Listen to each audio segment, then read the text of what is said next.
Good morning, everybody, and welcome to this meeting of the Eastern Area Planning Committee, which is one of 3 area-based planning committees of Dorset Council. Our area of remit covers the previous Purbeck District Council and most of the previous East Dorset District Council areas. For the benefit of the public, I am Councillor Tony Coombs, Chairman of this Area Planning Committee.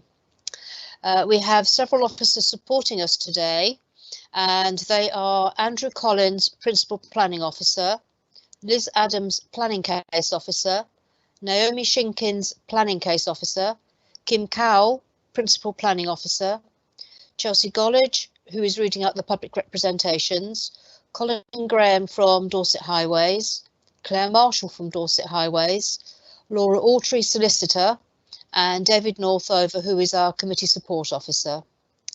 I would also like to thank the officers behind the scenes who are making today's virtual meeting possible. It's also my sad duty to inform members that one of the presenting officers from the last meeting, Tony Bird, has sadly passed away. I'm sure members would like to send our condolences to his family and colleagues. Due to the COVID-19 pandemic, the Council has had to put in place measures to enable the Council's decision-making processes to continue whilst keeping safe members of the public, councillors and council staff in accordance with the government's guidance on social distancing by applying new regulations for holding committee meetings from remote locations. This meeting is being live streamed to the public, and a copy of the recording of the meeting will be available on the website after the meeting. Public participation will take the form of written statements and not public speaking to the committee. We will be following the agenda as set out in your pack and will run the meeting in 2 sessions. The morning session will cover agenda items 1 to 6, and items 7 and 8 will be covered in the afternoon session, which is starting at 2 p.m. So I'm now going to ask for apologies for absence, and I will do this as a roll call. So, David Northover, have we had any apologies for absence, please? Chairman, no apologies for absence received. Okay, thank you very much. So I'm now going to do a roll call through for members, and if you can just let me know that you are here by turning your microphone on. So Shane Bartlett, Vice Chairman. Present, Madam Chairman. Alex Brenton.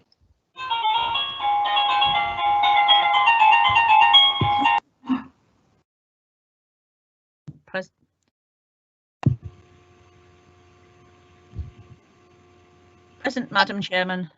Thank you. Cherry Brooks. Present, Madam Chairman. Robin Cook.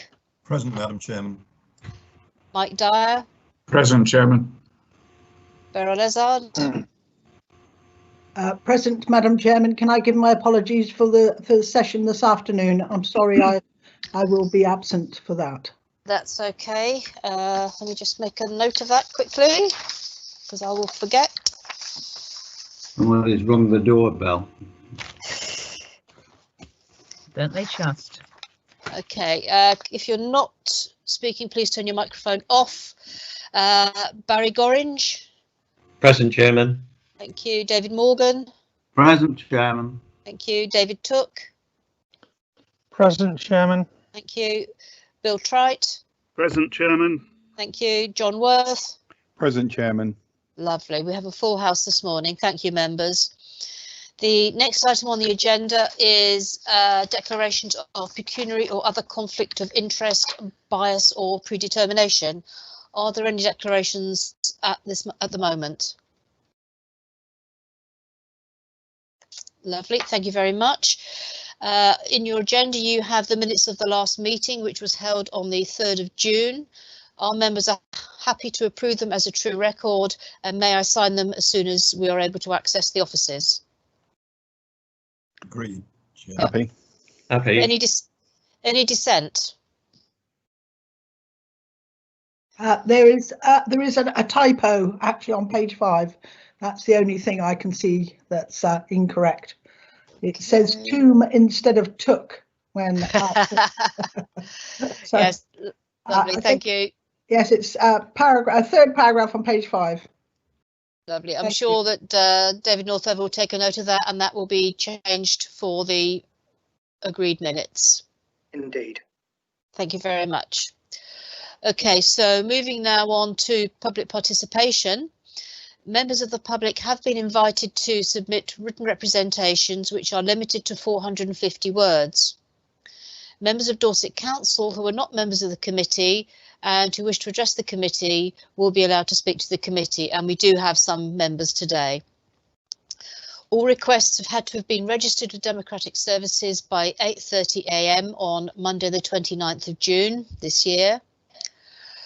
David Northover, are there any representations from the public that do not relate to matters on the agenda today?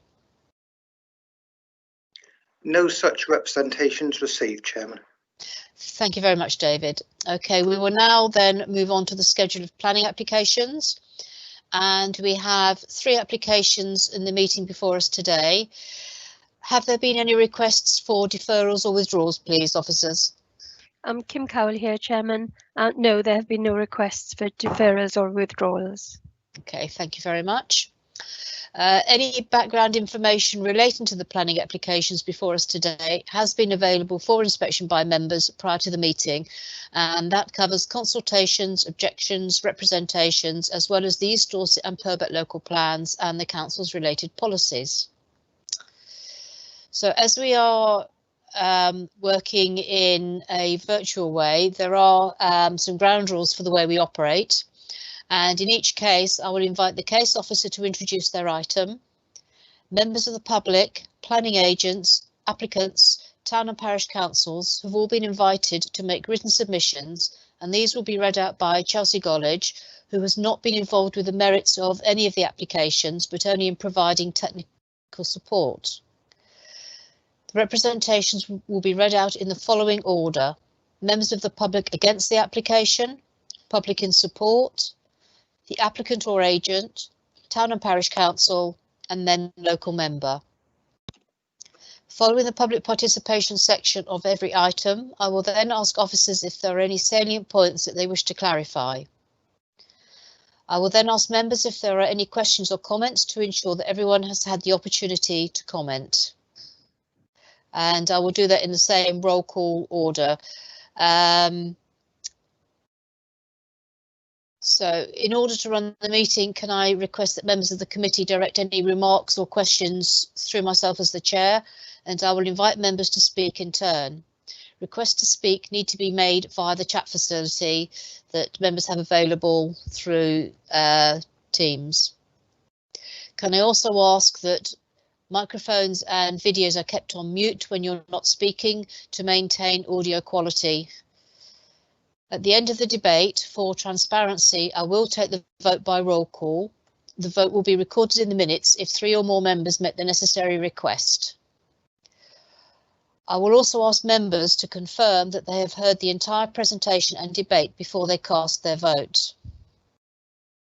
So we will now move on to the first application, and due to the technology, there may be a short gap whilst the presentations are loaded. So the first application before us today is 62019-0443, demolition of existing buildings and the erection of a Class A1 discount food store with associated works at the site of Upton Oil Company Limited, Blandford Road, North, Upton. This application had been deferred from the previous meeting due to postage delays down to the COVID-19 pandemic. Members of the public had not received letters informing them of the opportunity for public representation at the committee until after the deadline for registration. So that is why we're hearing this one today. And that one is going to be Andrew Collins, I believe. Andrew, over to you. Thank you very much, Chairman. I'll just bring up my screen. Won't be a second.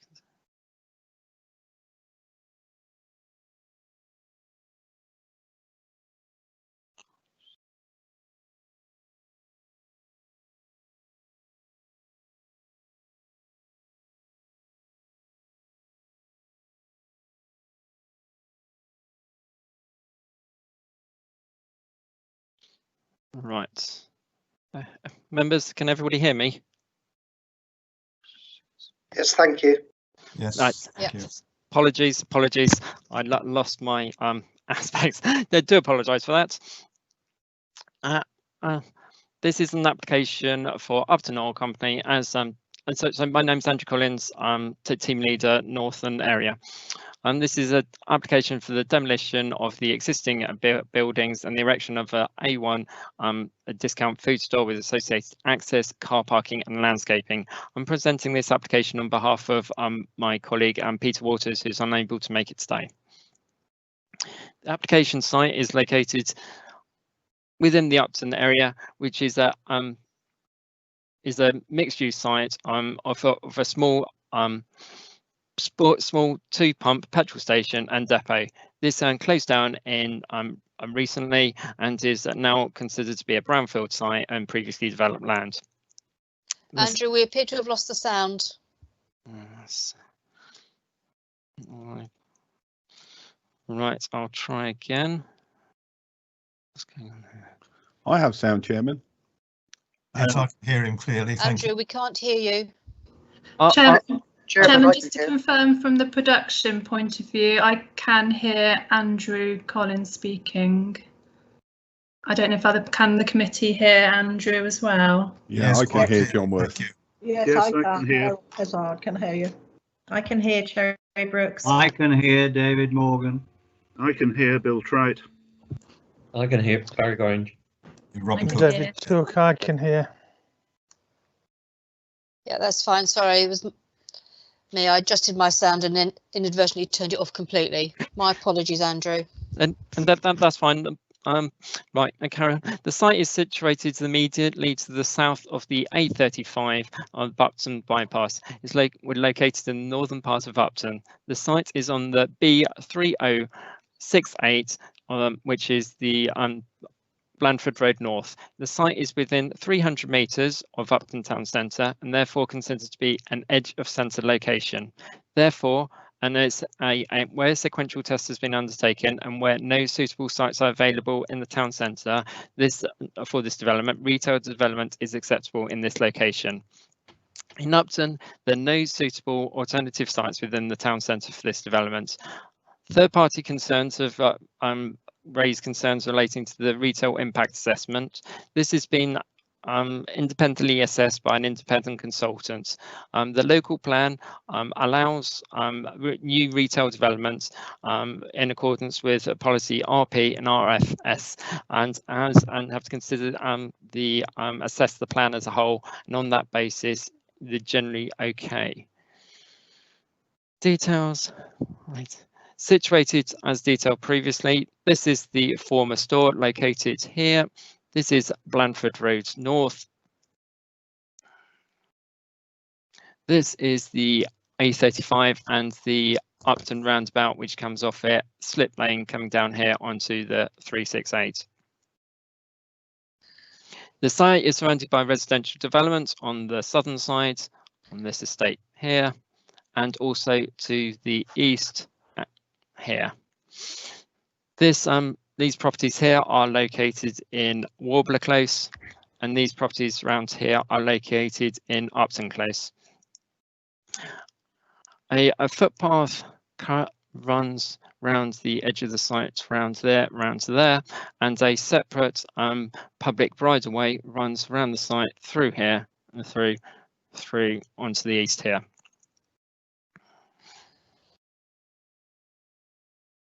The site is around the front of the site looking southbound, as can be noted that the site is, as previously mentioned, a brownfield site, previously developed land, and so security fencing, temporary security fencing has been erected around the site for security measures.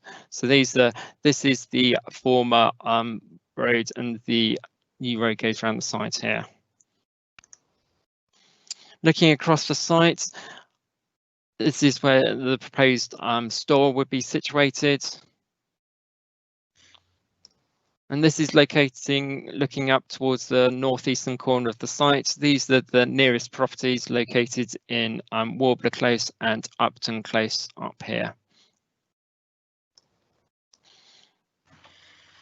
This is looking across the site. Again, this is the same property in Warbler Close, and this is looking up from where we were before, roughly about here. This is the existing site plan. Petrol station pumps are located in the northwest of the site. The remainder of the site was used as a former storage depot with buildings, as you saw on the previous photos, located around the site. This is the proposed site plan. New access is to be formed on the entrance here. 132 car parking spaces are proposed in total, with 4 disabled spaces, 8 parent and child places, and 2 electric charging points.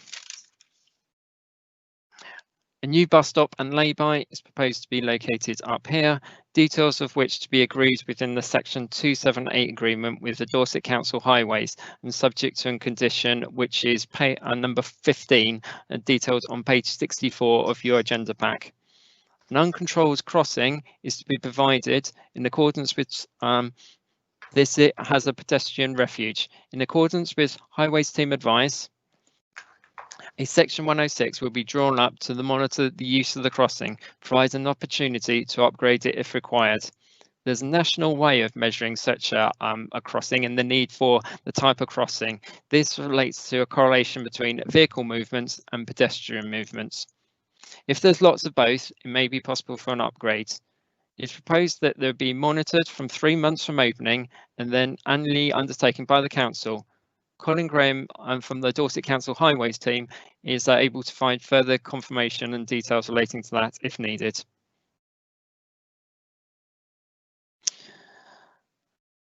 As well as discussions relating to the crossing here, from an early stage, we've had ongoing discussions relating to the potential to provide a link through from the east here, as opposed to residents of the Warbler Close end here walking around the site and having to walk around here. Unfortunately, these discussions haven't resulted in anything due to third-party ownerships. But this could be raised at a future date with the applicants. They are, however, whilst this is a design line, as noted previously, there is this public right of way around the site which gives clear access to the store. So whilst this may be a desirable, it's not essential to make this application acceptable. There's approximately 2 metre difference across the site, especially in relation to this corner.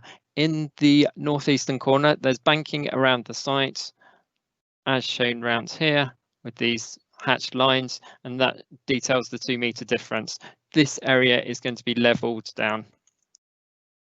Also, there's a black line that goes all the way around the site. I'm following it around with my cursor down to there and round to there. That is to be a close-boarded 2.4 metre close-boarded fence. An existing palisade fence is to be retained around the far corner and down the front of the site here. This close-boarded fence is just a close-boarded fence. It's not an acoustic fence. However, the environmental health team have no problems with relation to noise coming from the site.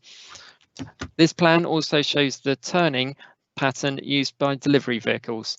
So coming in here, they'll be driving up here and reversing into the loading bay down here.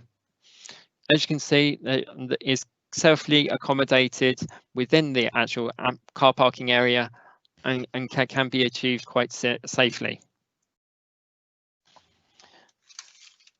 This is the proposed floor plan.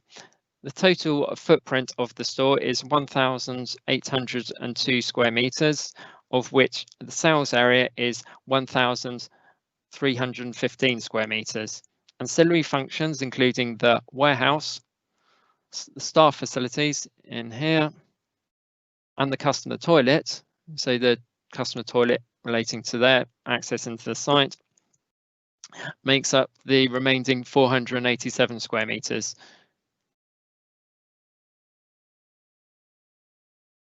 So the main access to the store would be down here, trolley bays, cycle parking here, through into the site. Normal layout of a store with tills at the far end here, customer toilet and the staff facilities here. Having a look at the proposed west elevation, this is the elevation from Blandford Road North. Materials would be anthracite and metallic cladding on a red brick plinth. So you can see number 4, so that's the red brick plinth through there. And the roof would be a composite anthracite colour. Proposed south elevation, this is the view from across the car park. You would note the mono-pitch roof sloping from down that way. And it changes from 8.7 metres at its highest point to 4.9 at the far eastern end there. The length of the building is 60 metres, whereas the width of the building is 37.5 metres. The loading bay is recessed down a section. This allows a faster unloading. This is 1.2 meters below ground level, so it's so where the lorry would reverse into that, there's quick and easy delivering of vehicle of pallets and deliveries, and without any external noise or disturbance outside of the actual store itself. It goes straight from the lorry through to the loading bay into the warehouse. This is the proposed eastern elevation at the back of the store, which is not the highly visible elevation. And this is the final north elevation. This is a contextual elevations going through the store, and note the properties to the rear at Waldall Close. These are visualizations of the store looking onto Blandford Road North. It should be noted there's a totem sign shown in the corner here. This doesn't form part of this application, and separate advertisement and consent will be required for this. This is the proposed landscaping scheme. The car park is levelled as shown previously, and to have a sort of landscaping area around this area. Low level shrubs and some trees are proposed along the frontage. As detailed previously, there's been a retail assessment which has been assessed by independent consultants, and on that basis, which has assessed the impact upon the town centre. This is not considered to be unduly harmful, providing that we're restricting the use of the building. You would note condition number 3. Sorry, I couldn't find my notes. Condition number 3. That the use of the land is an A1 use. So condition number 3 restricts the use of the store to a retail food store, to a discount food retailer only, restricts the sales areas and the details of the and no additional services in order to retain the to address the impact upon Upton Town Centre. In total, there were 372 responses, with 310 in support, 24 objecting, and 38 making general comments. Just scale design and impact on the character of the area that makes the best use of previously developed land and result in a positive contribution to the townscape. Impact upon neighbours is acceptable. Impact upon highway safety is acceptable, subject to conditions and the legal agreements which I outlined relating to the upgrading of the crossing and the monitoring it if need be.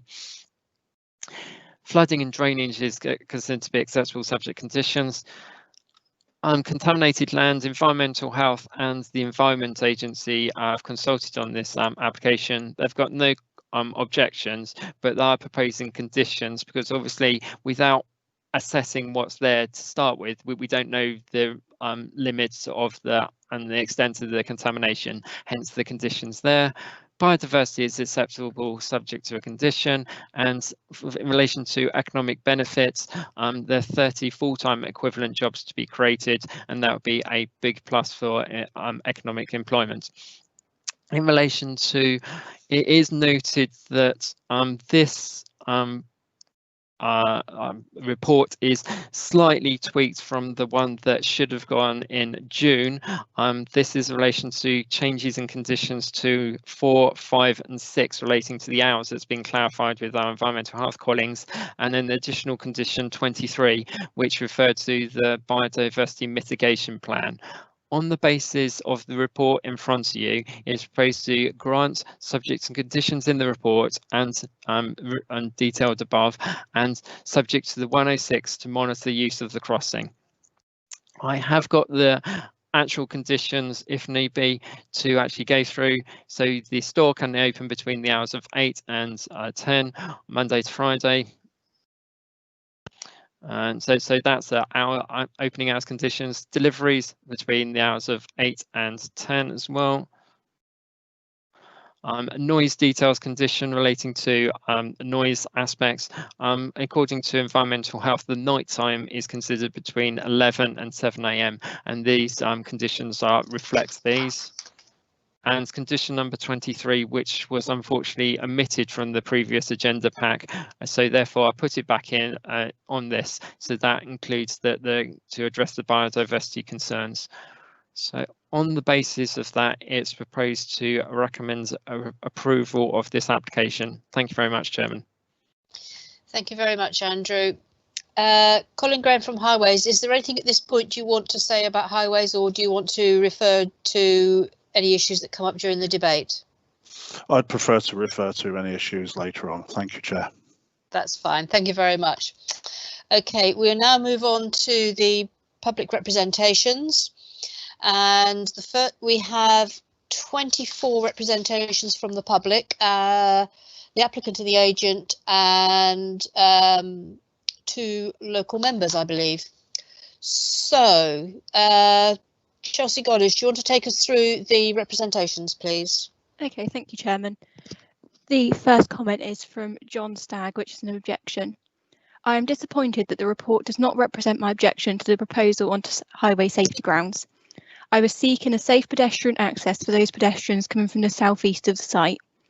I do have significant experience in development control, as I was, until my retirement in 2012, a team leader in Poole Highways Department, advising Poole Plan Department on highway and parking matters. I did not feel it was unreasonable to seek this benefit of improved pedestrian facilities. My preference was a footpath extension on the east side of Blandford Road North, linking the site to an existing footway.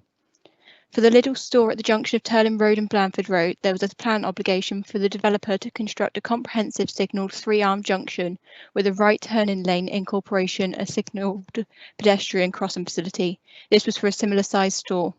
Whilst I accept that the pedestrian link may involve a ransom strip, which may be a problem for the developer to resolve, but that is not an unusual situation for a developer to negotiate, but more important that there is a sound safety refusal reason if a safe pedestrian access is not provided.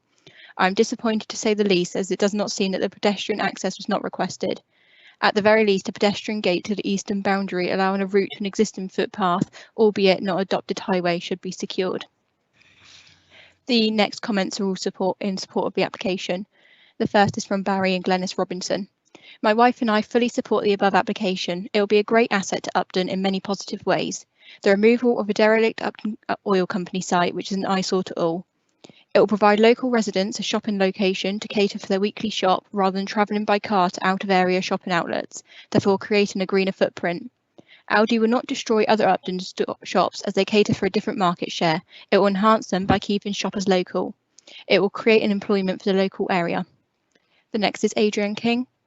I would like to add my support for this application as I believe that it would benefit Upton and its inhabitants to have this store in the village. The site is also in urgent need of development. The next is Pauline Turner. I am sending this email to you to show my support for the proposed new Aldi store on the site of the old Upton Oil Company, Blandford Road.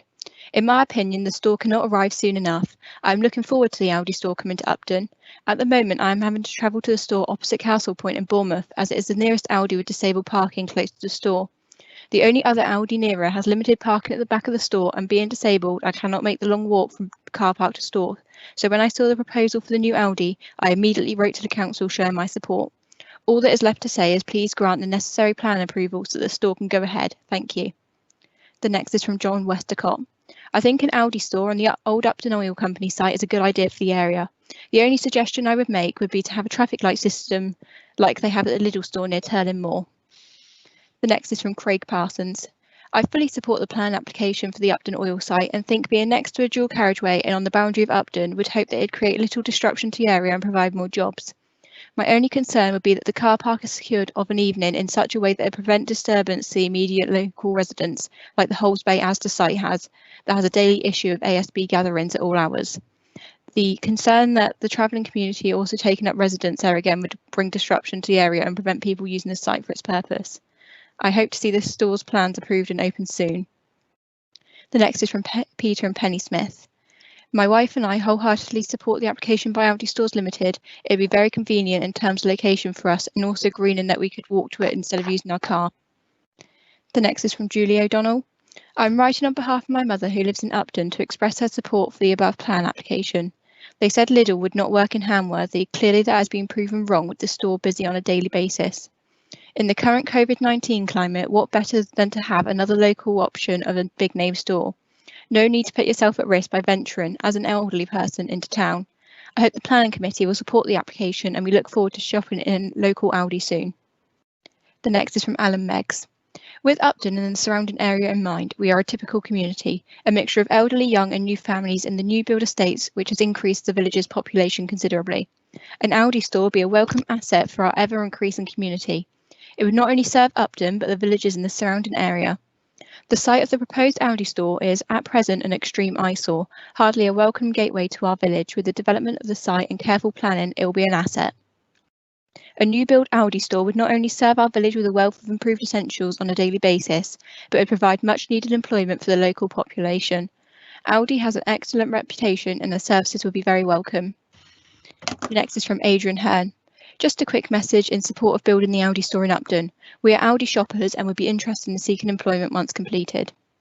The next is from Stephen Cope. I wish to register my support for the proposed application by Aldi for the above mentioned site, as this will reduce my travelling to other supermarkets in the Poole area, which will reduce overall traffic by reducing my driven mileage. Additionally, it will provide urgent needed employment to the Upton area, especially after the COVID-19 outbreak, which will undoubtedly increase unemployment in the area. Finally, the site is rapidly degenerating and development will convert a brownfield site into something very useful for the local community. The next one would have been from James Boyd. We received comments from James Boyd in a format that we could not open. An email was sent to Mr. Boyd to give him the opportunity to send the comments in a better format, but these were not received. The next comment is from Tina Buchanan. Whilst I've returned every request for our opinion on the future plan, etc. for Aldi to be built on the Upton Oil land, I am closing the following brief support for the development. Aldi will be a very welcome addition for the Upton community. Aldi's products are rarely the high street brands and therefore the majority of the products they sell will not compete with the local stores. Aldi will also bring trade to Upton, which otherwise may bypass us for Poole. This may help the post office, Costa, the chemist, etc. and maybe the library too.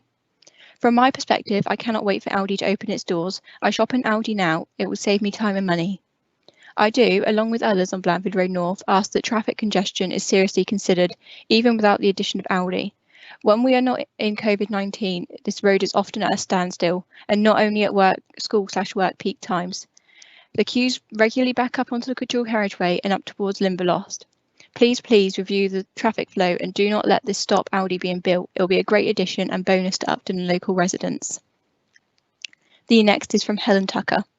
I would like to register my support for the new proposed Aldi store at the old Upton Oil site. I believe that this site would be perfect for the proposed store as it has excellent road access directly off the Upton bypass and ample room on site for a good sized car park. Many residents of Upton are elderly and having an Aldi store offering low cost, good quality produce on their doorstep would be perfect, as otherwise it means a bus trip to Fleetsbridge or Hamworthy to get their groceries. Also, in the initial proposals, Aldi said they would employ locally based people, which would be very welcome, as there are many young people and people with school-aged children who could benefit from working there without the need to travel too far. Whilst the existing shops in Upton are very good, their prices are elevated compared to Aldi, and those locals on a low income would benefit hugely if this store was built. I do hope that you read this out at your virtual plan committee and look forward to hearing about the outcome. The next comment is from Neil Legg. I am writing to support the above application. Aldi sells quality products at a competitive price and will benefit the local and growing population of Upton. Their presence here will also benefit residents from outlying areas such as Wareham and Litchett, who currently have to travel into Poole Town Centre to shop at the Aldi store there, where parking is limited. The site offers easy access from the Upton bypass and is a good use of current brownfield land, which was previously industrial. The next is from Sheely Burks. I am just writing to support the plan for the Aldi supermarket in Upton. I feel that it will be very well supported by the community, as we do not have any decent sized shop in Upton for food. During the lockdown, we've had to go from using the discount supermarkets to having to use Tesco. Our food bill has gone up by £200 for a month. This is hard for us as senior citizens, as our normal shop is with these German type supermarkets. I strongly feel that this would be a great asset to the area. The next is from Gillian Haberfield. I agree to Aldi being built. The next is from Jill Dyker. Regarding the plan application by Aldi for the old Upton oil site, I am in full support. It will be a vast improvement to the current site and is greatly needed in the area. The next is from Shirley Nebel. I'd like to say a few words in support of this new store, long overdue for Upton. We have a great deal of elderly residents living in Upton, myself included, so what a bonus this store would be for us. Cheaper products, easy access and within walking distance for everyone, plus jobs for the community. This is one of the better ideas proposed for Upton in a very long time, and I, like many, will welcome Aldi on our doorstep. So yes, I fully support the building of this store. The next is from Tom Pickford. My support for this plan application is based mainly on the utilisation of an old brownfield site, which would be very problematic if it was developed for residential housing. Therefore, its use for Aldi would be almost ideal, as Lidl already has a branch in Poole just beyond the Upton boundary limits. Aldi is one of the foremost leaders of driving down food and house good prices. Its competition with Lidl helps keep price increases within acceptable limits. Aldi and Lidl both look at the UK supermarket trade in a completely different way to the existing large supermarket brands, and this is the secret of their success. Nobody could argue that another entrant into the supermarket business can only help at a time in this COVID crisis, which is still some way to run. Secondly, it'd be useful to Upton and surrounded villages to have a major supermarket brand within its locality, as the other is a small but useful co-op. Its location means it would be just within walking distance for me, although I live at the extreme western edge of the village. The site has excellent access to the Upton bypass, but very serious consideration needs to be given to traffic flow, especially bearing in mind the excessive that some people drive off Slip Road of the dual carriageway into Upton. Thirdly, it will generate jobs and income for Upton from a site that probably generates very little income at present and has been defunct for some time. Lastly, it would help Upton to invigorate itself, as it is locked in on all sides by SSI, which means that any other development is also almost impossible. The next comment is from Jane Chadwick. I'm totally in support of the new Aldi store on Blandford Road North, Upton. I think it will be good for the community and the elderly to have something locally that they can get food at affordable prices and provide jobs within the area. I totally support this application. The next is from Trudy Hicken. Hello, I'd like to submit this statement in support of the proposed new Aldi store in Upton. We have lived in the area for 18 years and feel Upton could really do its own supermarket. The Upton oil site seems to be a good suggested location for this development, with the necessary road adjustments to allow safe entry and egress. Thank you for your consideration. The next is from Paul Thompson. We would just like to add our support for the proposed new Aldi supermarket on the old Upton oil site. The derelict site is an eyesore to anyone entering Upton. The proposed store will make it much more pleasing and bring benefits to the residents of Upton, especially as we are all getting older and competition is good for all. The next is from Michael Collegiate. I would like to confirm my family's continued support for a new Aldi store in Upton. It was needed to reduce our carbon footprint, as we could do a full shop there rather than travel by car to a store. The recent events have further enhanced our need for a supermarket nearby, and with the uncertainty regarding future challenges caused by the pandemic and the huge amount of new homes planned in Poole, it makes sense for our community to have its own store rather than fight to get into a Poole town and park. It'll be great if we can shop locally. The next comment is from Ian Swindon. Today we received a letter notifying us that this application will be decided upon on 1st July. My wife and I have lived in Upton for 35 years and have witnessed its steady growth and expansion. As such, the town has completely outgrown the local retail facilities such as they are. Additional homes have placed increasing pressure on all local amenities. This forces most to shop for groceries, etc. at one of the supermarkets in Poole and beyond.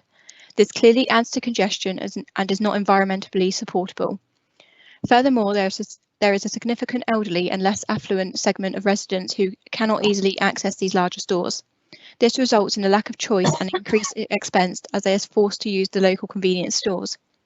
Finally, the Upton Oil site is at present an eyesore and dangerous for any trespassers. It appears ideally located for a retail outlet of this nature, especially if pedestrian access is created from the Beacon Park estate. For the reasons I have stated above, I wholeheartedly support this application and trust that the Council will approve it so that work can commence at the earliest opportunity. Many thanks for this opportunity to express my views. The next comment is from Bob Sprack. We are writing today to show our full support for the proposed Aldi store at the old Upton Oil site. This will be a much needed asset for the local community, especially for the more elderly, as they'll be able to walk to a store that stocks most people's daily provisions without having to travel by car. This will obviously substantially reduce the traffic pollution from local residents, as they will not have to travel by car for their shopping. Having a larger local store will also make the other smaller local stores to become more competitive and offer better value for money themselves. The next is from Bill Saxby. It would be an excellent asset to Upton. The next is from Malcolm Bradshaw. I fully support the plan application that Aldi have made for the former Upton Oil Company site. This will be an excellent use of a brownfield site and will offer locals a good facility. I look forward to using the store. Please approve this application. The next is from Barbara England. I've had a letter from Dorset Council Plan Department reference the Aldi Stores Limited application at the Upton Oil site, Blandford Road North, Upton, for approval. Although the application is going to be considered and ultimately decided at Planning Committee on the 1st of July, I'd just like to say, and if you can speak for me when the meeting will be held online, that they have my full support, and I would so love to have an Aldi store here in Upton. We need this store in Upton, and I'm sure it'd be a huge success.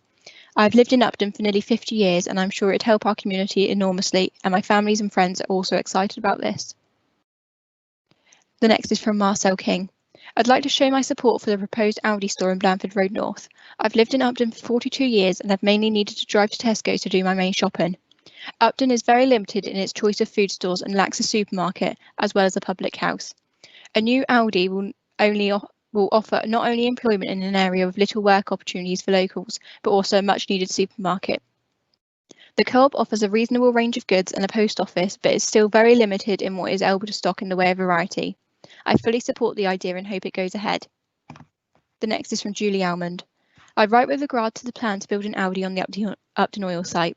I strongly believe that this would be an asset to our community in Upton, a place to shop for the many residents here who are unable to travel to the supermarkets further away, and it would also complement the few shops that we already have. It would bring some jobs to local people and also a much improved look to the plot. Myself and many of my neighbours are hoping this plan will be passed. The next is from Liz Vigil. As a local resident, I think this store would provide a useful alternative to other stores within the area. Also, people from Litchfield Travellers would find this very convenient for them as well as Upton residents. We have seen increased building of residential properties in the area, and for increased demand, I'm sure this proposed new store would be a welcome addition to the local area. The next is from Leah Harley. I'm writing in support of the proposed Aldi food store in Upton. As an Upton resident of over 20 years, I feel it would be beneficial for Upton to have a discount supermarket locally that could be accessed without the need for car travel for congestion and environmental reasons. From what I've seen of other Aldi stores, its construction and appearance would not be detrimental in any way to Upton, and indeed would be an improvement on the existing site. A further benefit would be the job opportunities available for local residents. Therefore, please consider this email as a 100% endorsement for the proposed development. The last comment from a neighbour is from Darren King. I would like to say on the plan application of the proposed Aldi supermarket at Upton that we feel as a family would welcome it, as it would create more jobs and also tidy up what is a very tired site. The next comment is from Lee McCandles, who is the Aldi property director and the applicant. Good morning, Chair and members of the committee. This plan application proposes an exciting opportunity and multi-million-pound investment by Aldi for a discount food store on the former Upton Oil Company Limited site, Blandford Road North, Upton. There are currently no Aldi stores in Upton, with the closest store being located on Pitwines Close in Poole, some 8 kilometres away from Upton. The residents of Upton and the surrounding area therefore have to travel some distance to a shop at an Aldi store. This proposal will provide these residents with a convenient and local shopping facility. The proposed scheme will transform a vacant unsightly brownfield site and underused site into a beneficial economic development.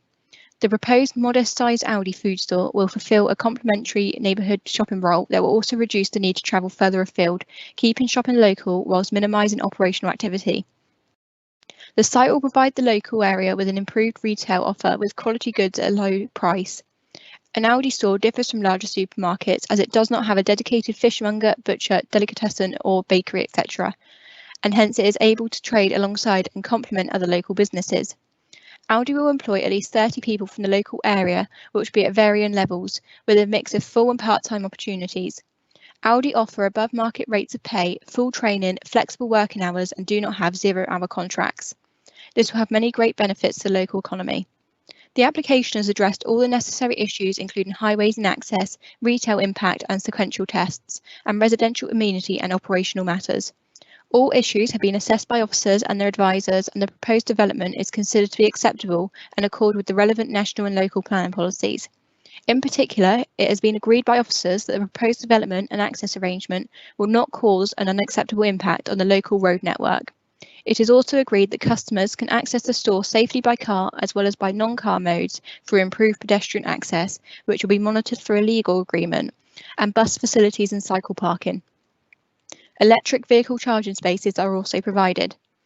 This is a development that has received overwhelming public support, and in summary, this is an ideal location for an Aldi store, bringing a vacant brownfield site back into beneficial use and providing a much needed, clearly wanted retail facility to the local area.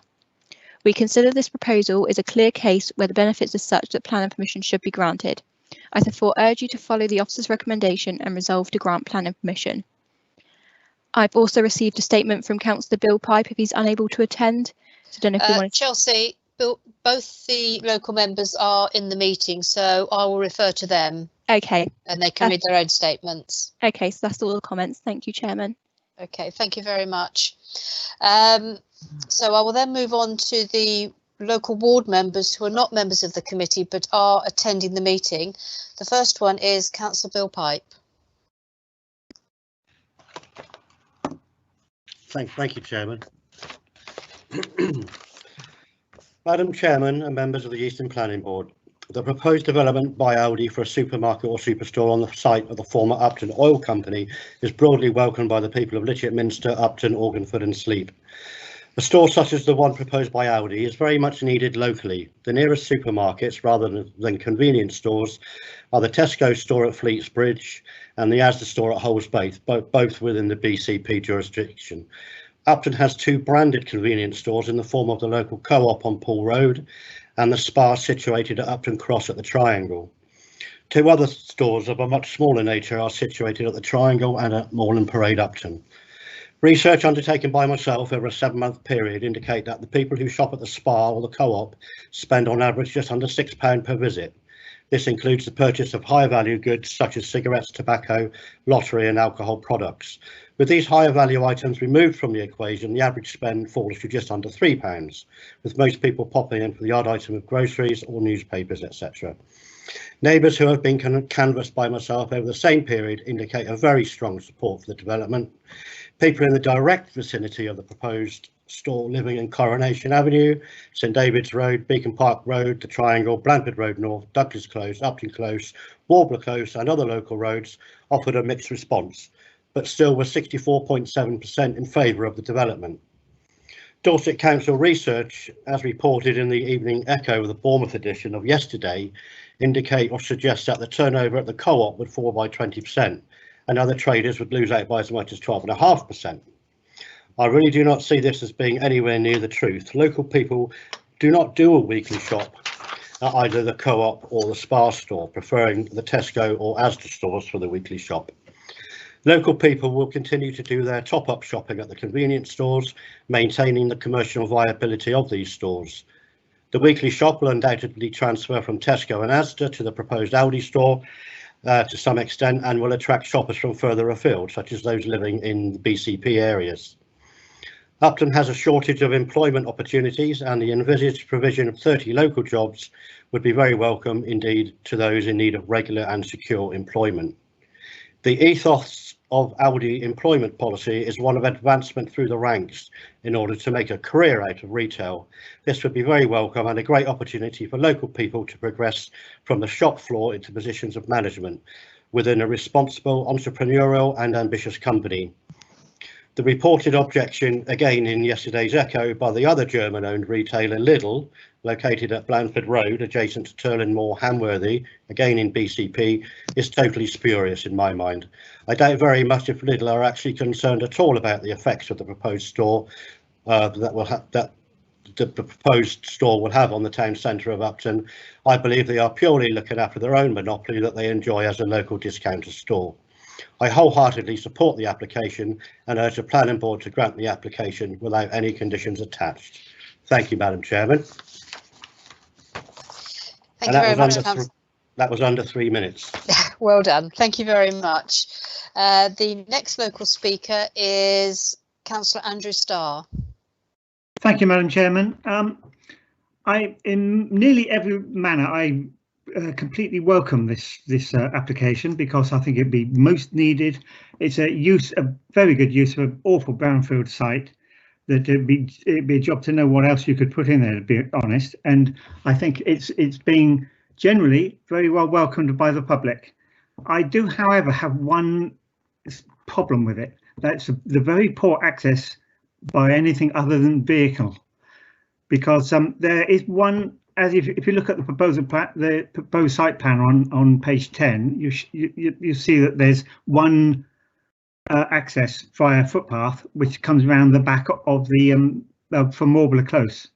That is not wheelchair friendly or mobility scooter friendly, and the only other way to get to it is to cross a very busy road.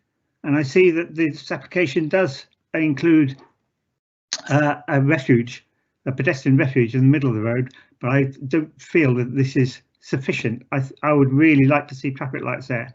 I notice in many of the public comments on this, this does come up about having better access via the footpath. If you look at opposite the store, there's a very big estate that's nearly all bungalows, and subsequently and a high proportion of people living there are elderly, and it would be a short walk for them to get across to the store. But if they're not happy with the conditions of the road, and I wouldn't blame them if they were, they might have to drive all the way around Upton just to drive there.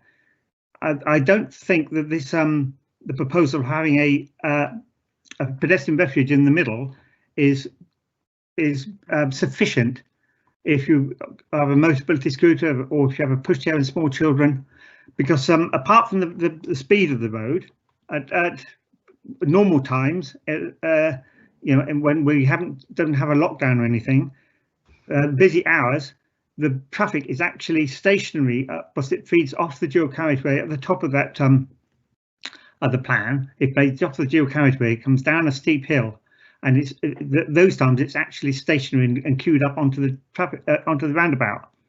But most times it's quite fast coming around there, and the visibility is dreadful. Now I've spoken to Colin Graham, who's very helpful from Highways, who's in this meeting, I believe, and he was very helpful, and he acknowledged that vegetation there that's causing the visibility problem is on Highways property, and that will be brought down. But I still am not happy with the idea of people crossing that busy road, because there's no pavement on the side of the road where the shop is. You have to cross the road at that point, so it doesn't make it very easy to access other than via a car.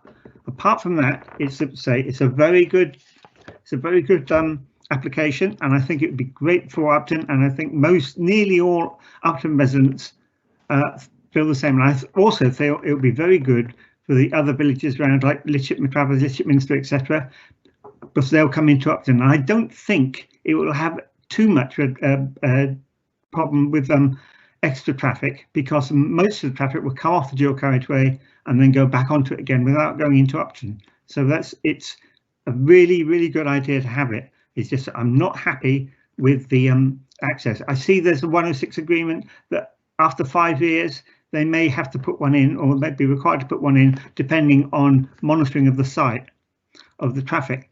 But there's a couple of problems with that. One, you have to make do with something that I consider not to be particularly safe for 5 years, and also it would if it stays as it is, it would deter people. You won't get as many people crossing there as you would if there was a safe crossing, traffic light controlled.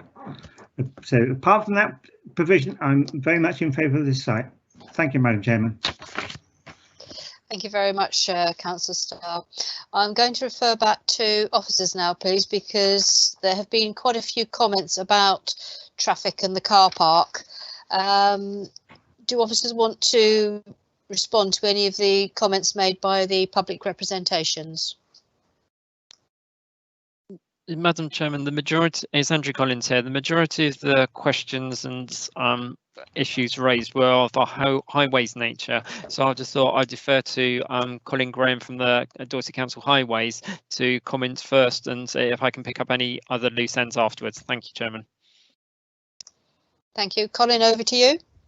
Good morning, Chair. Colin Graham speaking from Dorset Council. Yeah, so there's quite a few questions there. I was going to go with the most recent ones first, that of Councillor Andrew Starr, if I may.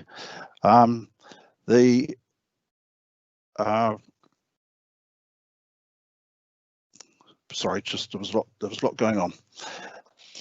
The access was considered for pedestrians, and there is a footway that the refuge going in on the A350 has got a footway going straight to the main entrance of the store.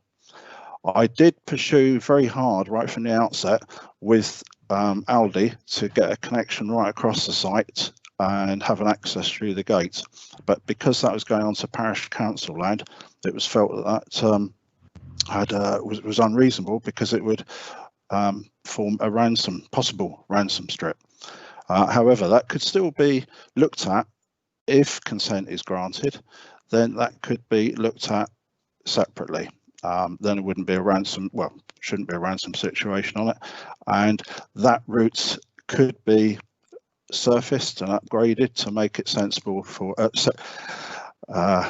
allowable for wheelchairs and scooters. There is an existing route, as was said, that goes from the along the old Blandford Road to the Bridleway that currently runs through that area, but I appreciate that isn't surfaced, I recognise that, but that does allow for cyclists and pedestrians to come around through that. So there is an existing route. So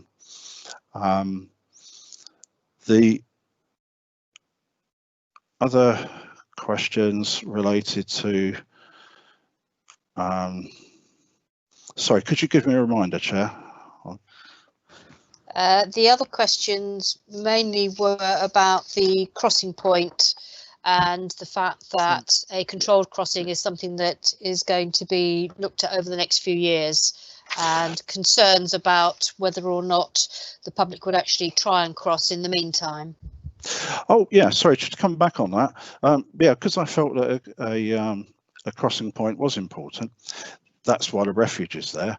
We can't ask straight away for a controlled crossing, because without it meeting a nationally recognised formula, it's based, as Andy explained in a briefing, on pedestrians and vehicles, and also how many pedestrian accidents there have been in the last 3 years.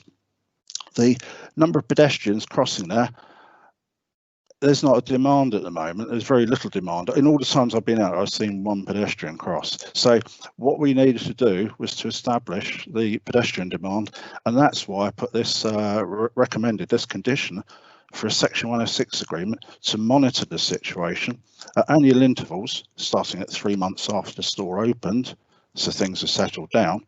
And if at any time during that 5 years the criteria is met for the formula, then it could be, we could request it. So yeah, Councillor Starr wouldn't have to, if the formula is met, he wouldn't have to wait for 5 years. It could be implemented, say, after sort of 3 months. Yeah. The there was also, I think Councillor Stagg had said something about a signal control junction, as had happened in, I believe, his time. Councillor Starr. Councillor Starr. Oh, I'm sorry.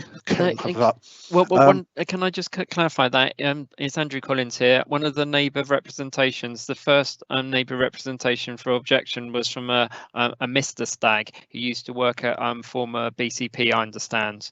So I think that's the confusion there. It was a Mr. Stagg. I know they were very similar. It was a Mr. Stagg that I was referring to, because I remember seeing some of his correspondence come in, having read it. The junction down at Liddell was we said about a right turn lane. That's because they incorporated the very big estate of Turlin Moor, which is dead opposite estate. So it formed like a crossroads. So it had to be signalised for that. This junction is one, it's for an existing, what used to be existing petrol filling station. The junction is relocated south, which helps. But it's got right turn lane, but even then technically it doesn't need that, but it's felt that that was beneficial to put that in, and the shadow that the right turn lane creates allows for the pedestrian refuge in the middle of the road to allow people to cross the road. Yeah, so the crossing is future proofed because of this condition on it. It lasts for 5 years and for monitoring annually, for which the developer would have to pay. It's future proofed as long as the criteria, which is national, is met, which is reasonable. Thank you.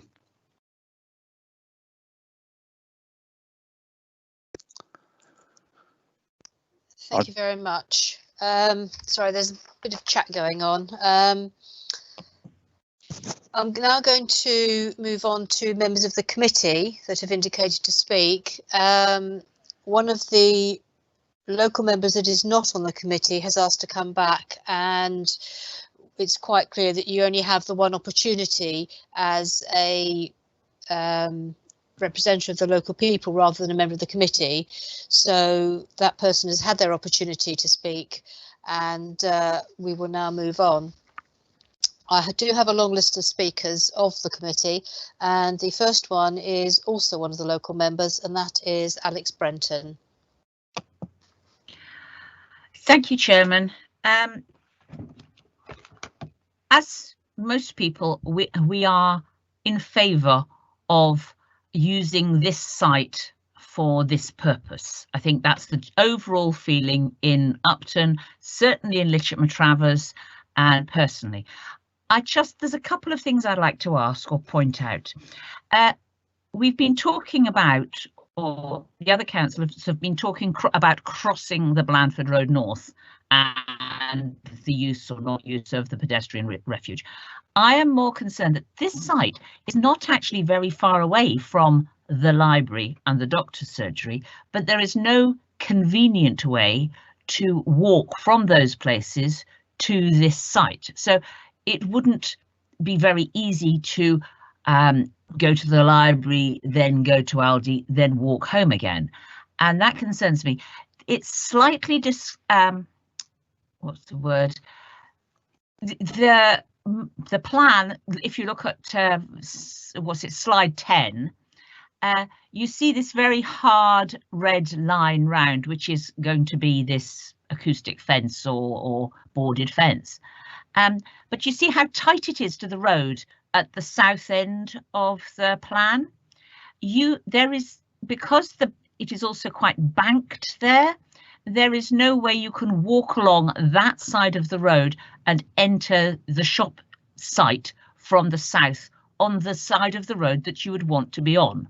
So you are talking about people having to go to that funny double roundabout, then up a bit, then cross the zebra crossing, then come along the south side of the Blandford Road or the west side, and then cross. You've given people a bit of an obstacle course to get there, and I just wish that on part of this plan they had moved their fence back a bit so as to allow entrance at the south end of the car park. That's one point. The other point is that if you look on still on slide 10, as you approach from the north to the Aldi site, there is a lot of vegetation on the bank between the road and the site, which means you don't always see that site until you're virtually on top of it. Now, I know that is highways land, and in the winter, it's not so much of a problem.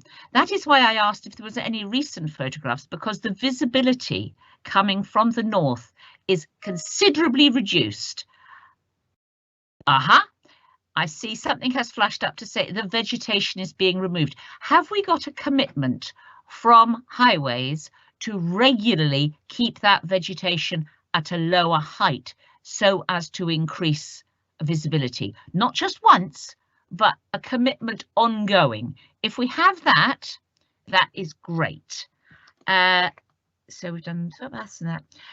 Also slightly concerned or saddened that the old B road that leaves the 350 and goes on to, fronts the site, is a pretty underused facility, and I'm surprised that wasn't used for sort of lorry access and unloading, because in my mind we are missing an opportunity here. This plan, although it'll be popular, it'll be well used, is a bit of a missed opportunity. And I'm thinking also in terms of our present condition with the COVID-19 crisis. If you look at the internal layout of the site of the building, I can't remember what slide that was, Andrew. That one there. Can you see you have one entrance to the main shop, and it's the same exit. We don't appear to have any way of making a one-way system. And we also have the customer toilets sort of up in the corner, which will cause a bit of a bottleneck. And I worry about that.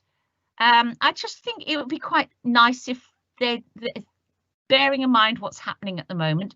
Possibly they will do it of their own accord and just tweak the layout of the floor plan before they actually build it, so that you don't get a bottleneck of customer toilets next to the tills, and then they all have to go back through each other to get to the door. I just wondered if that's something that would be good to discuss. Thank you, officer. Thank you, Chairman. Thank you, Alex. I'm going to ask officers if there's anything they wish to respond to that's been raised. If I may, Chair. Yes, the situation with the missing length of footway on the east side of Blandford Road North, as the councillor pointed out, there is an embankment there, and there's also private land at the top of it, or probably on the embankment, and there's also high trees there, and it was felt it was unreasonable to request or to enforce them to cut that down to create a footway where the highway authority hadn't previously done one. That would be perhaps regarded as unreasonable, especially in view of the fact that most of the time Blandford Road North is actually very quiet. A number of times I've walked along it and crossed it. It's relatively easy, and we're putting in a crossing in for the refuge to make it easy one side, but I've never had a problem crossing it. Funny enough, even when it's heavily trafficked, because the traffic is slow moving rather than stationary and stops for you very quickly, but I don't encourage people to cross through the traffic like that. I think on the whole, people that are maybe going to walk there would choose to do so when it's quieter, if they felt awkward about crossing the road, or they would have to go down to the crossing to the south if they're coming from the east side, and then come up to the new facility that we're putting in. There was another comment was made, sorry, about the old redundant Blandford Road North, but I can't remember what that was. The council just made it just now. Can I just clarify? Andrew Collins here again. I'm Chairman. And just to clarify, obviously Councillor Brenton raised a number of questions relating to access to the site. It is clear that there is a pedestrian footpath on the western, shall we say, southern side of the site. There is, Councillor Brenton referred to the zebra crossing. So there's a footpath that goes all the way up the side here. This is the proposed pedestrian refuge. Go across the pedestrian refuge and into the store, creating any additional access and issues here I don't think is going to help matters at all. Also, it's noted that that's outside the application site, and then trying to create a footpath all along the opposite side of Blandford Road North is going to involve a number of third-party land, which the applicant doesn't have control over. Obviously, from a highways point of view and from a planning point of view, there is a pedestrian route to the store from the centre of Upton.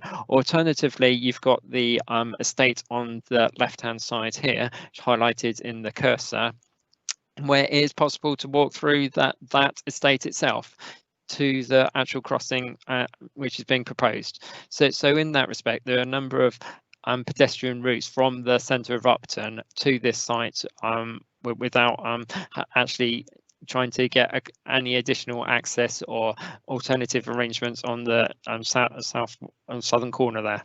Okay, thank you, Chairman. Thank you very much. Alex, do you wish to come back?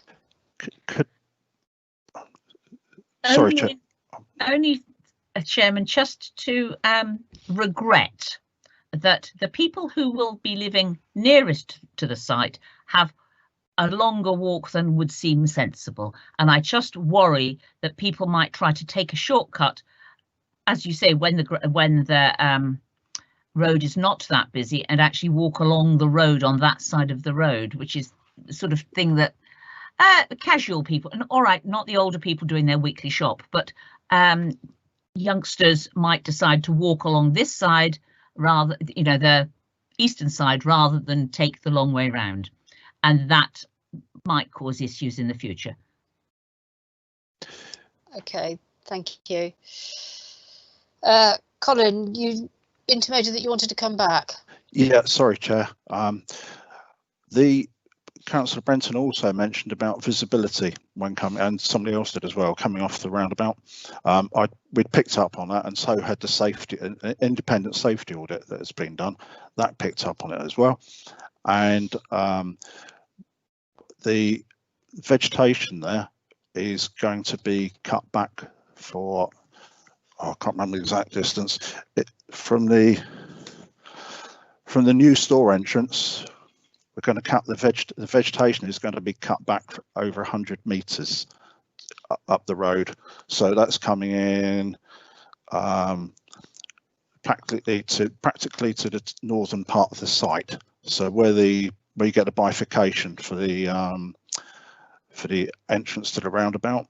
So that whole area swathe will be cleared, and it is in our control. It is highway embankment. It was put there to support the road, so we could cut it back further if needed. It's interesting, there's been a sign there at the moment that currently says children, it's a warning sign, red triangle sign, and it's got a children crossing sign on it. So perhaps with hindsight, we as a highway authority should have been doing it anyway, but I know there's not been any incidents there, but that's not what we go looking for. We go to prevent them. So yeah, the vegetation would be chopped down. The creation of the lay-by in this area will dramatically open up the visibility in the area anyway, and we need that for the buses to pull out safely. Thank you, Chair. Okay, thank you very much, Colin. I'm now going to move on to our next speaker, and that's Councillor David Took. Thank you, Chair. There are slide 10. Thank you very much. If you look at the delivery vehicles, the loading bay, there's room there for one vehicle to come into the site, pull forward, and then reverse up, which is fine for that one vehicle. My experience over many years in terms of deliveries is that even with the best IT systems in place allocating slots to vehicles, they're not always driver proof. And I'm just concerned as to what steps may be taken to prevent drivers who are waiting to do deliveries from queuing and causing a hazard locally, either in the car park by using that the bit where they go forward before they reverse and blocking a lot of the car park off, or in the roads around the site. Is there anything that can be done to prevent queuing like that? Thank you. Colin, I think that's back to you, please.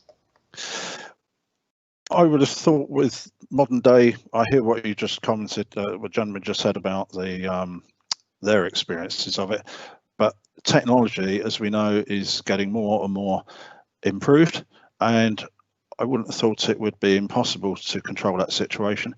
I know it happens at stores, where I live in Weymouth, the Asda's, they keep the preferred vehicles to wait elsewhere.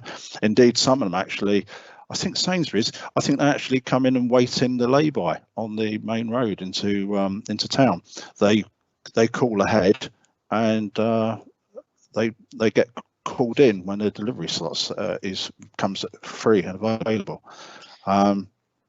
The Aldi typically receives 2 HGVs per day, so there's normally one from a local milk supplier, and using a goods vehicle sized vehicle, and another one with bread and fresh produce, and they're normally very early, so they could normally, I don't see why they couldn't be able to sort those out for 2 deliveries a day.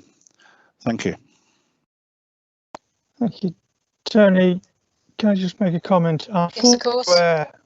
I'm fully aware of the software that's designed to help prevent this. I've been involved in exactly that thing for the last 30 years, so I know a great deal about that. In practice, as I say, it's not the software, it's drivers not doing as they're told by the store. If there's no comeback on the store, if they can just say, well, you know, the driver didn't do what we said, without any penalty, then they're not going to upset the drivers. If there is a penalty, and again where there is something that the store or the warehouse can suffer if these rules are not adhered to, then they are much stricter with their drivers. So what I'm looking at is what can be done, if anything, to ensure that the slots that the store might ask the driver to impose or to deliver in accordance with are actually enforceable. Thank you. Would you like me to come back on that, Chair? Yes, please, Colin. The way I see it, and I think for us to impose fines is very difficult. I think in this case it'd be unnecessary. If there was a clash, you can see that when a vehicle has reversed back into the loading bay, it's actually out of the main access, and then another vehicle could do within that car park, particularly the northern section, it could do a 3-point turn, so it could come in, see the bays blocked, and on a rare occasion do a 3-point turn and leave the site, and yes, if necessary, have to get onto the network to come back when the bay is clear and get it right. Thank you. Can I also say something, Chairman? Andrew Collins here again. Obviously, we can control the site layout and restricts the goods sold, but the internal store management is a matter for the store itself. So what we just need to be careful of is stepping beyond the realms of what we've got control over as a planning authority. Thank you. I was wondering whether we would have any power for a condition, but whether we can do an informative note maybe that just highlights the need for Aldi to ensure that local management of deliveries is maintained. Because I would be concerned that if the lay-by goes in for the bus, that therefore becomes a bus stop, and it would be illegal from my understanding, under highways regulations, for any delivery vehicles to wait in the bus stop. If I may, Chair, Colin Graham again, Dorset Council. Yeah, that's correct. They shouldn't wait in the bus stop. There's laws against that. The vehicle, yeah, I think we could perhaps do it informative and get them to cover it maybe in more detail in their statement, for their access statement, and to make sure they've got a workable plan in sight, sorry, a workable plan available, and to adhere to that. I think it's looking at the appeal situation as how far we can reasonably go. Maybe Andy would like to comment on that. Thank you. No, Andrew Collins here again.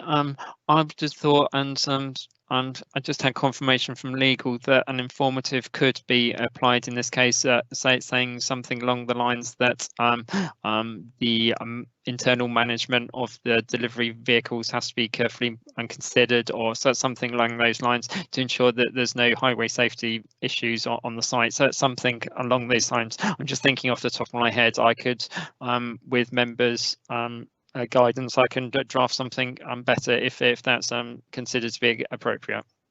Okay, thank you very much, Andrew. We haven't had a proposal yet, but if something does come forward for grant, then we can have that included. I'm now going to move on to the next speaker because they've all been waiting very patiently, and that is Cherry Brooks, please. Thank you. In principle, I'm in support of this, but I've got some real concerns over the fact that they're anticipating the use of the store by quite a large elderly population and young people with pushchairs with children. So two things that bother me. First of all is the refuge. Sitting in a refuge with lorries thundering by, if you're in a wheelchair, is actually quite frightening. And trying to control children if you've got more than one is also quite frightening if you've got large traffic going past, which you do have on that road. So I would be very much more at ease if we had a pedestrian crossing there. I also, I'd like to ask the officer whether we actually have an indication of the traffic movements per day and per annum. If he could come back to me on that when I just go through my questions. And the other thing is that when people build a store and they're expecting them to come, if you like, surely you can predict numbers rather than using numbers that are current when looking at whether or not you need to put in, whether you need to put facilities in to restrict or to control the flow of traffic. So that I've got a real unease about this at the moment. The other thing on the traffic, the lorries coming in, if I understand it correctly, they come in the main entrance and then past 8 parent and child spaces and then turn left to go down. Am I right on slide 10? I find just, it's Andrew Collins again. What happens is the lorry goes in here, past those parent and child places, forwards out here and reverses into the bay. Then you'll just drive out that way. These are the parent and child bays, and these are the proposed disabled bays. Okay, so my concern again is you cannot always control children. The lorry's going to go straight past the parent and child bays, and I can see a nasty accident waiting to happen there. Also, if you're going to have an increase of elderly people, you may well have people who can't move terribly quickly or be as agile, and I'm worried about the lorry going in through the car park. I mean, there's enough space to do some sort of tweaking to bring it in, to bring a delivery lorry in separately through the other entrance and exit. The other thing is, I don't think 4 disabled spaces are enough. If we've got the elderly contingent, I think we need more disabled, possibly 8. But I don't know if there's any formulas that we have to use regarding that per number of ordinary spaces. Thank you. Okay, Andrew, do you want to respond to any of that? And yeah, Andrew Collins here again. I'm just looking. So submitted with the application was a transport statement, which has been looked at by the case officer and also by the highways officer. And that's based on what the officer has just said in relation to not. An Aldi store normally typically receives 2 HG deliveries per day on average, and there's 1 delivery per day of milk in the local supplier, normally by normal, usually super sized vehicles. It has to be remembered that this is not going to be an adopted road or anything, so the levels of and also the levels of movements are not likely to be sufficient or detailed increased so much as to cause too much of a highway safety danger. From my personal experience, I've been shopping at a similar store layout during the whole COVID crisis, and when a HGV vehicle comes in, it's quite clear it is coming in, and therefore and that's a statement and case is just similar to a road situation where you keep a close eye on your young children and making sure it's no different from that. I would say that the HGV arrangements and everything in relation to this has been carefully assessed in relation to this is a standard layout of an Aldi store which operates all over the country. So therefore, in that respect, this is not a unusual arrangement to have the delivery bay at the rear going through the car park. In that respect, I don't think there's any highway safety issues in relation to that would warrant a refusal of this application on those bases. Thank you, Chairman. Thank you. Cherry, you wanted to come back? Yes, please, I did. The question about the traffic movements was not about the lorries going in and out. It was the number of vehicles expected in and out of that car park every day, and therefore travelling on the road. So again, if the store entrance is here, the parent and child places are here. The trolley bays are here, so there's a pedestrian link around here. You come out your car, they're much wider as their parent and child spaces. You can go around here onto the pavement, round here, get your trolley or your basket inside, and then go through here and out. So there wouldn't be a need to cross this way at all. Obviously, it's slightly different in relation to the disabled access with these crossing this route here. Obviously, we just have to beware of actually crossing across to the store entrance. And as I said before, we've got the crossing here, and it is possible that there is a suitable walking route through to the store entrance. Thank you. Sorry, Chairman, do you mind if I come back again on that? I specifically asked what the traffic movements were in and out of the car park by cars per day per annum. Therefore, they will be travelling on that road. It's not about. I wasn't asking about the parent and child. That's another risk that I think I'm not happy with it. Thank you. Okay, I'll ask Colin to come back on that second comment, please. Yeah, through you, Chair. Colin Graham, Dorset Council again.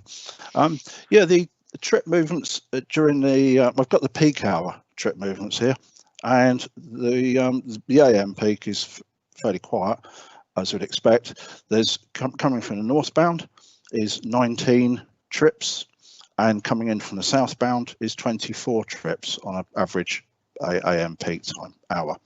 In the afternoon, we're looking at about 42 trips coming in from the north and 27 coming in from the south.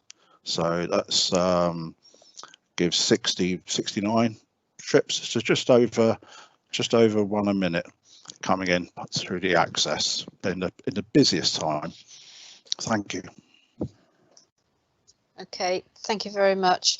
My next speaker is Beryl Ezard, please.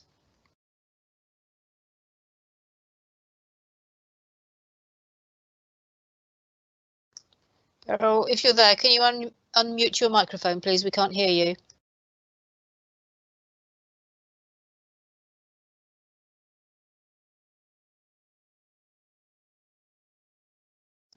Okay, I'm going to move on to the next speaker, and I will come back and try Beryl again. John Worth, you're my next speaker. Thank you, Chairman. Yeah, just a couple of points, actually, both to do with the car parking. I too share Cherry's concerns about the number of disabled spaces on that. I think 4 doesn't seem very many, as we've heard in the reports that, you know, lots of elderly people and also the people that wrote in support were of an age group where there's the potential for disabilities. So I wonder if 4 is sufficient. And the other point is, and this is from local experience of the Aldi store we have in Chickerell, is in the beginning we had a number of complaints about the lights in the car park staying on all night. So I'm hoping that a condition can be put in that they turn off at sort of half an hour after the store closes of an evening, because it does create a bit of an issue if there's neighbouring properties. And back to the store layout, it's a sort of similar layout to the one we do have in Chickerell, and we haven't had any issues with delivery lorries, because there is, like it said, only a couple of deliveries a day, and that seems to be well managed locally. Thank you. Thank you, John. Can I refer you to condition 8, which says all external lighting should be switched off an hour after the store closes and should be switched on no earlier than half an hour before the store opens. Andrew, is there anything else you want to pick up? No, I just about stole my thunder. I was just looking for the precise condition. Thank you very much, Chairman. Sorry, a bit trigger happy today. Councillor Ezard, you've managed to come back. Do you wish to still speak?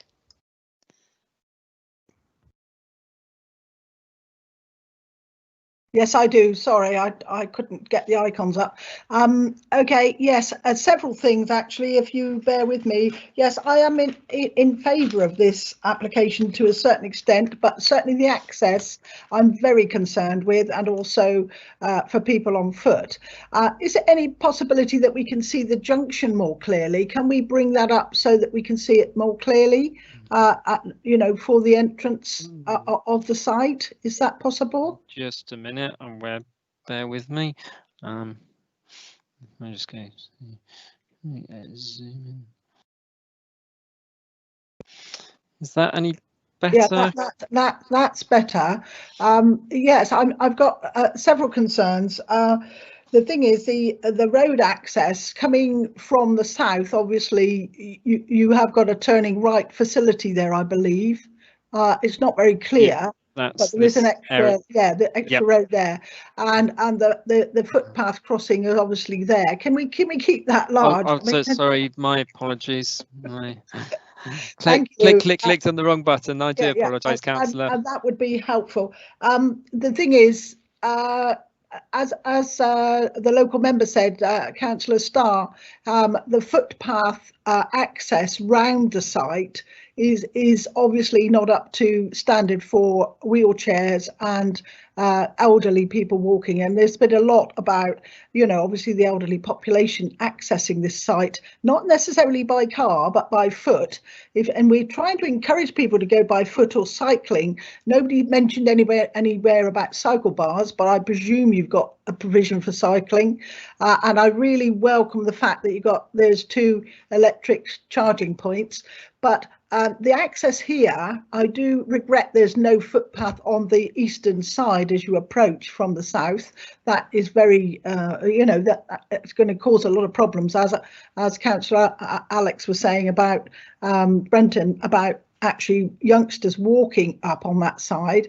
But also there's no mention how at the moment that road is actually above 30 miles an hour. I understand the 30 miles an hour limit is further down, and so I would like to see some provision for a speed limit coming off the roundabout, off the A35 A350, and also be aware that the Poole Port, with all the large HGVs, come up that road, the Blandford Road, actually off the ferry port, and go to access the A350. So there is a lot of large vehicles that come up past that road onto the roundabout and then on up through to the A350, which takes them all up towards Bristol and places north. So that has to be taken into account.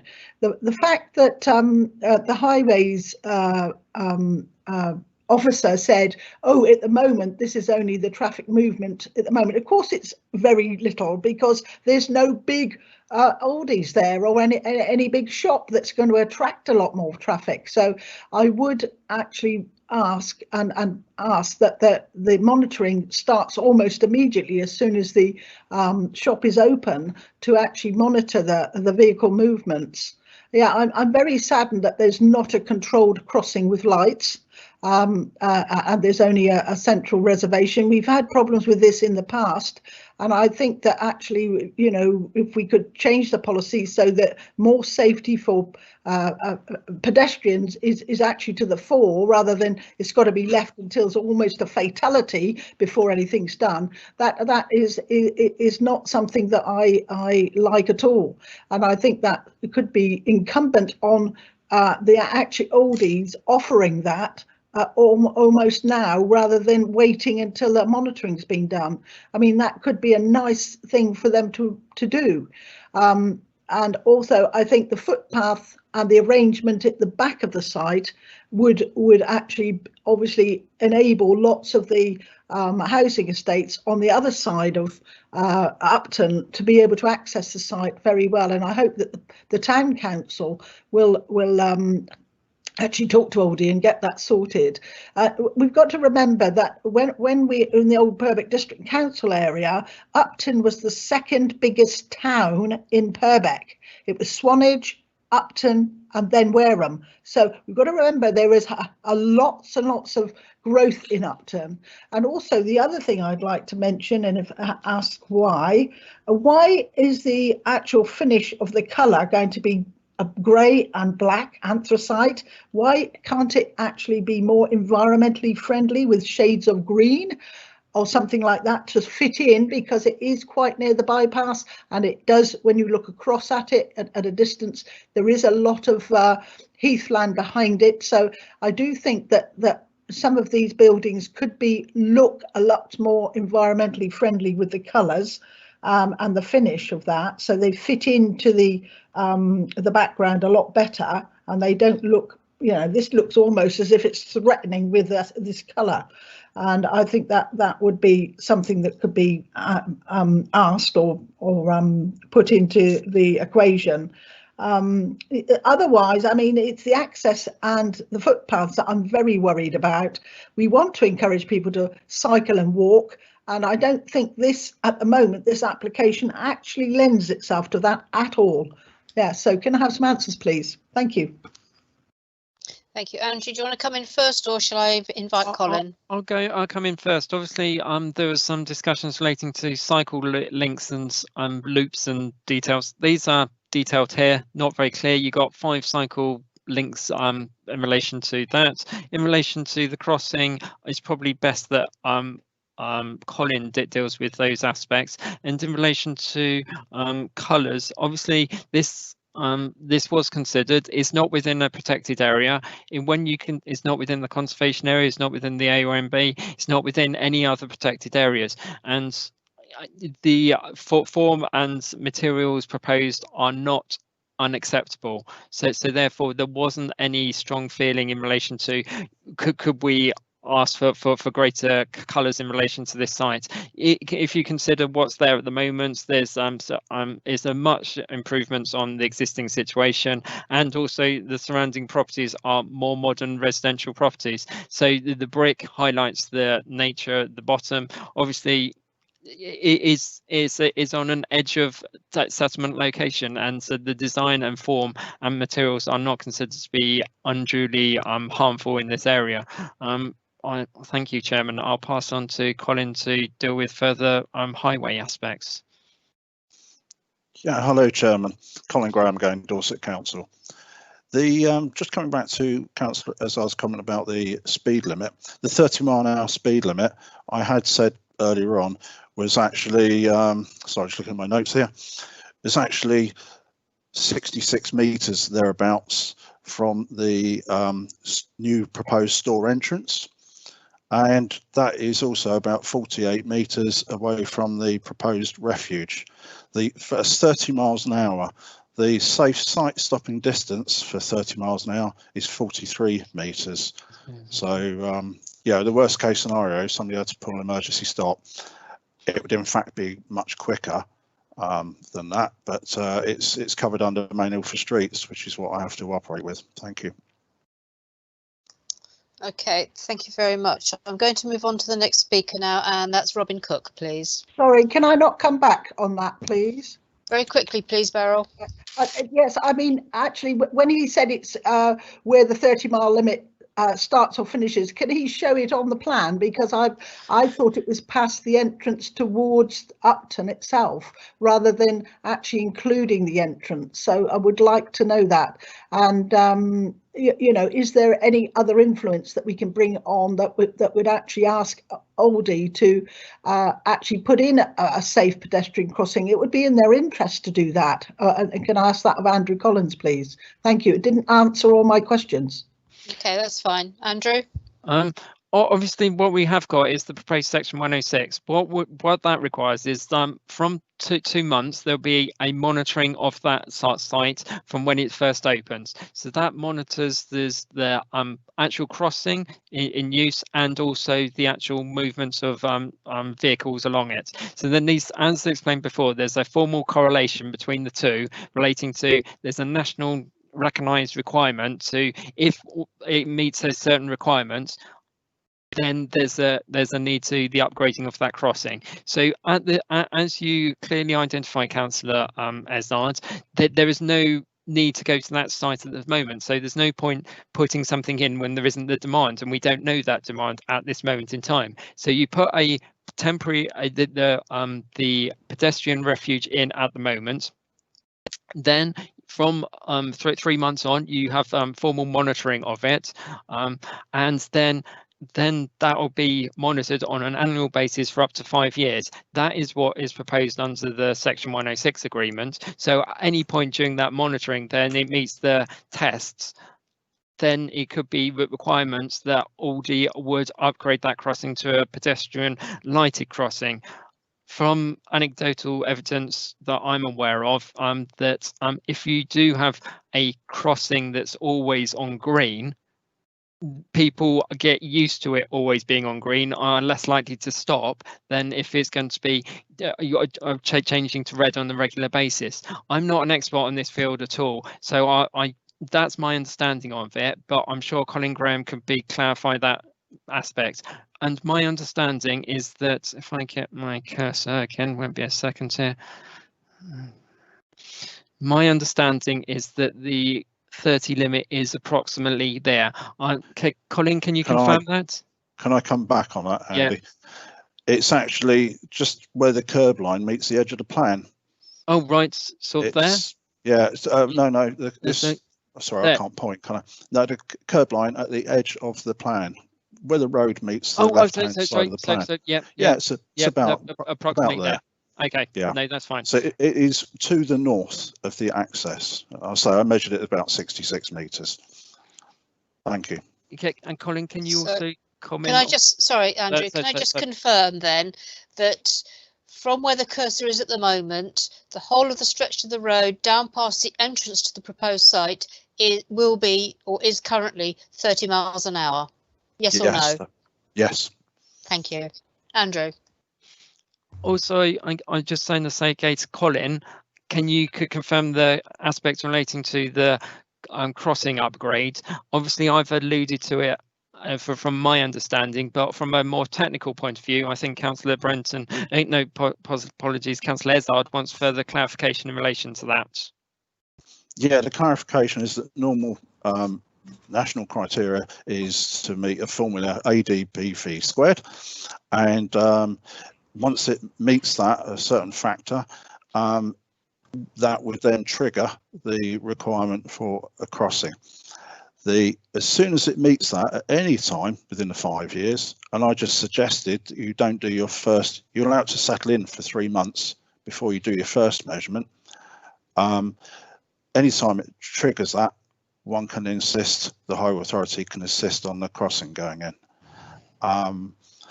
Councillor Brooks did say, why did we have to wait for that? Surely they'll have information on pedestrians that the predictions aren't there. And I think it would be actually quite, what I think would happen is this refuge, this would maybe open up another route, and it would satisfy an unmet demand from people not even interested in going to the shops, because they might, so that'll add to it and then give it extra weighting. Thank you.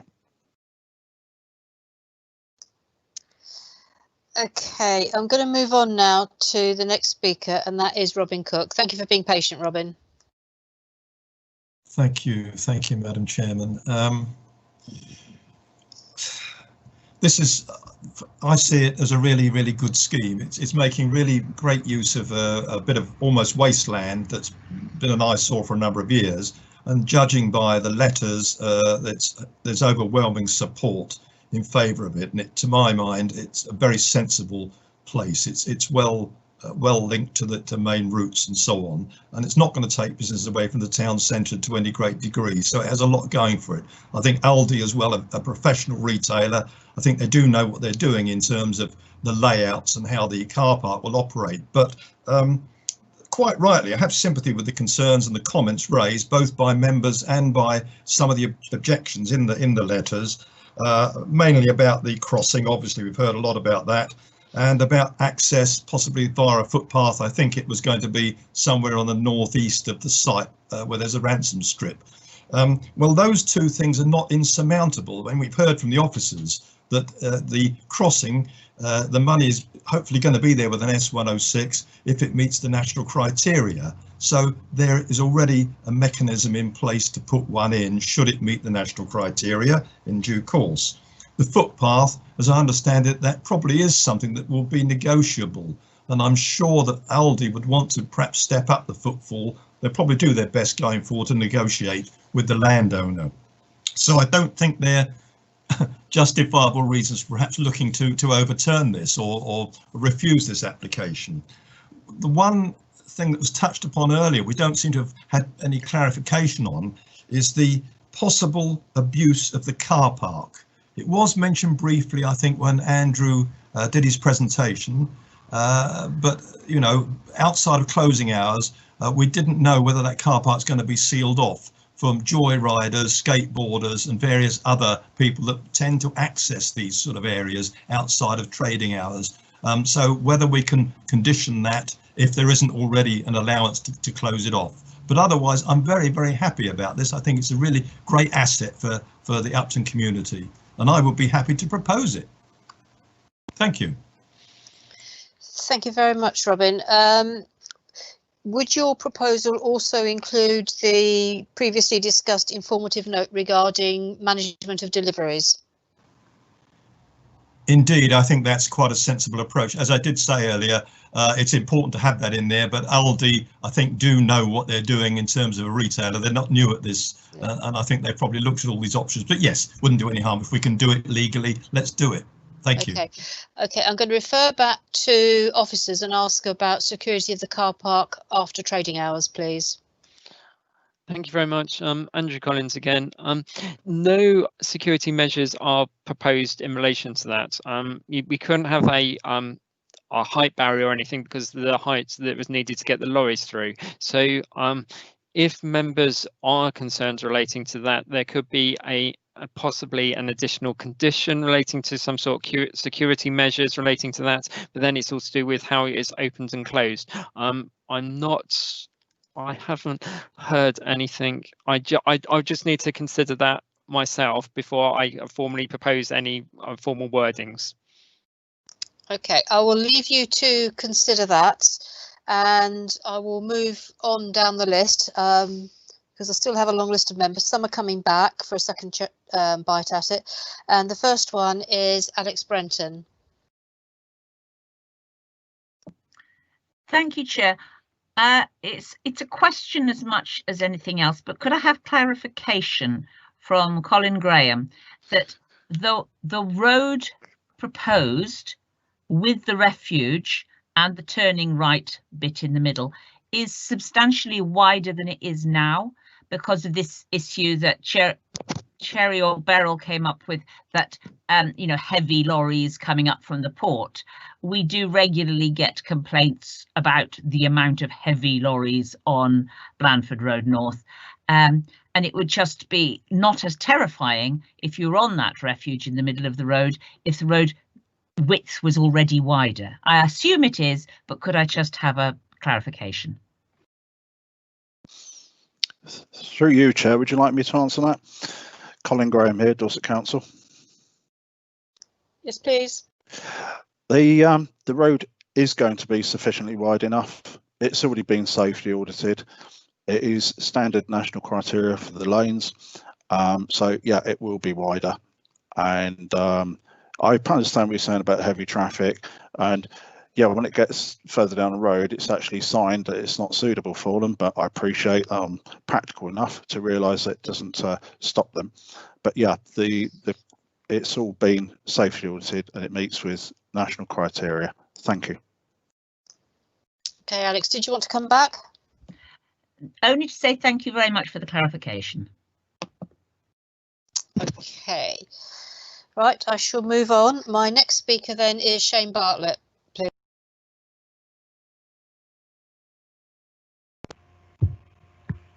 Thank you, Madam Chairman. And firstly, I'd like to commend the officers for the report they've done. I think it was a really good report. Under the local plan, the MPPF document, they allow for such a development. The impact on this local area is going to be acceptable, as is laid out in the report.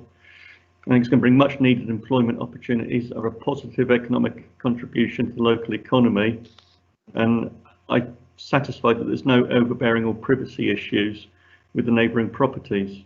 I had a slight concern over the traffic speed on the adjoining road, on that main road, but I'm not an expert in highways, and that's what we employ officers for, and I'm perfectly satisfied with the layout in terms of the road configuration, and obviously to get those figures at a later date for the proposed pedestrian crossing should it be needed. I'm happy to see that the various consultees, that there's no objections coming in from the likes of Natural England or the Environment Agency, Dorset Council Highways, all their concerns have been addressed. Local town council have no objection in principle, which is always good, and I'm pleased to see that the local members appear to be in support of the proposal. Delivery times are to be restricted to the opening times to minimise the impact and unacceptable noise and disturbance on the neighbouring properties, which I was pleased to see in the report. And on the basis of all of that, I think that Councillor Cook has proposed it. I'm happy to second it in terms of the conditions laid out in the report and the subsequent ones that have come out in this debate, and that includes the officers going away to look at possible barrier across the car park during closing times. So I'm happy to second the proposal, Madam Chairman. Thank you. Thank you very much. John Worth, you wanted to come back about disabled parking. Yeah, thank you, Madam Chair. Yeah, both myself and Councillor Brooks expressed concerns about the number of disabled spaces, and we didn't seem to get anything back from any of the officers. I'd just like them to clarify, if they could, whether they deem it sufficient or there could be a few more spaces. Thank you. I'll get Andrew to respond to that, please. Okay, thank you very much, Chairman. Andrew Collins here again. The number of disabled car parking spaces is outlined within the signs of the store relating to the resident parking guidelines, which is the Dorset Council parking guidelines. It works out how many disabled spaces relating to the size of a building in relation to the type of usage. So obviously it's gone along a formatic approach in relation to the need for that number of car parking spaces. Chair, Colin Graham, Dorset Council. May I add Yes. to it? Looking at the layout, if you see the first number of spaces that, as you come into the store, the first row of spaces on your right that are parallel to Blandford Road North, at the ends, those you've got 4 end bays there, haven't you? each of those 4 end bays could be widened because it's just into grass area, so they can become disabled bays anyway. So that would add another 4 right where there's 4 already, so you can double the provision very easily. Thank you. So that's something that Aldi could do if the need arises once the store is opened. Yes, yeah, no problem at all. Okay, thank you. Right, I'm going to move on now. My last speaker, Beryl Ezard, you wanted to come back? Yes, please.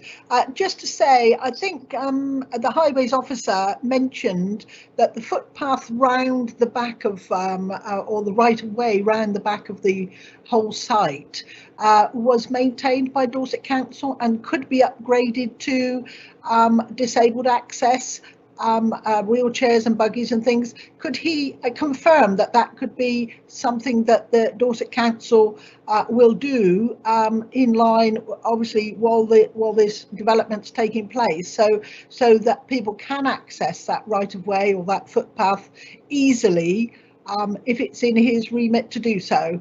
Thank you. Thank you, Colin. Yeah, through you, Chair. Colin Graham, Dorset Council. The old part of Blandford Road North, which is extinguished, which runs parallel to the side of the store, that's all surface, so that's fine.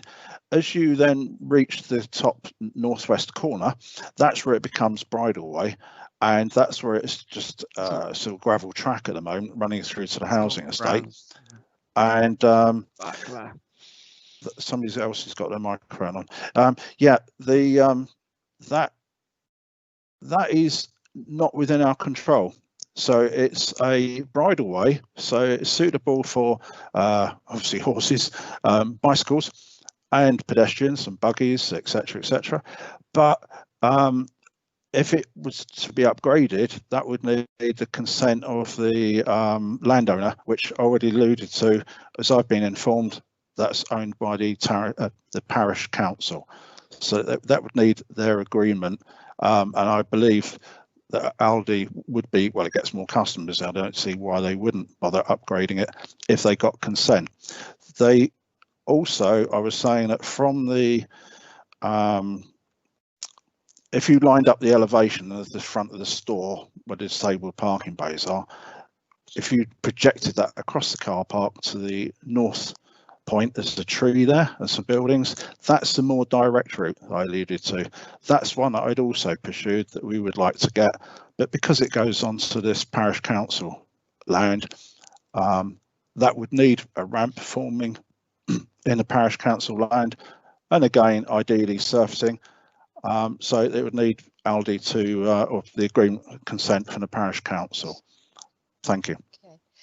Rather than come back, I think the way forward on that matter is it's clear that the land ownership is in the remit of the town council, and therefore I would suggest that local members work with the town council and talk to Aldi outside of this, if planning permission is granted, to deal with that in the future. It's something that doesn't need to be dealt with as part of this application, but can be dealt with moving forward as a totally separate matter. Okay, Andrew, I'm going to come back to you. Can you turn your microphones off, please, people? Andrew, I'm going to come back to you about the potential extra condition regarding night security of the car park, please. Okay, thank you very much, Chairman. Andrew Collins here again. We've just been sort of trying to draft something. It's like details of a vehicle barrier to be installed at the entrance shall be submitted to and agreed in writing with the local planning authority. The barrier should be closed. Yeah, closed when the store is not open. So something along those lines in relation to the security of the site during and to prevention of antisocial behaviour on the site. Okay, are proposer and seconder happy with that, the wording of that extra condition, please? Well, Chairman, yes, in principle, I think just the wording outside of trading hours would summarise it.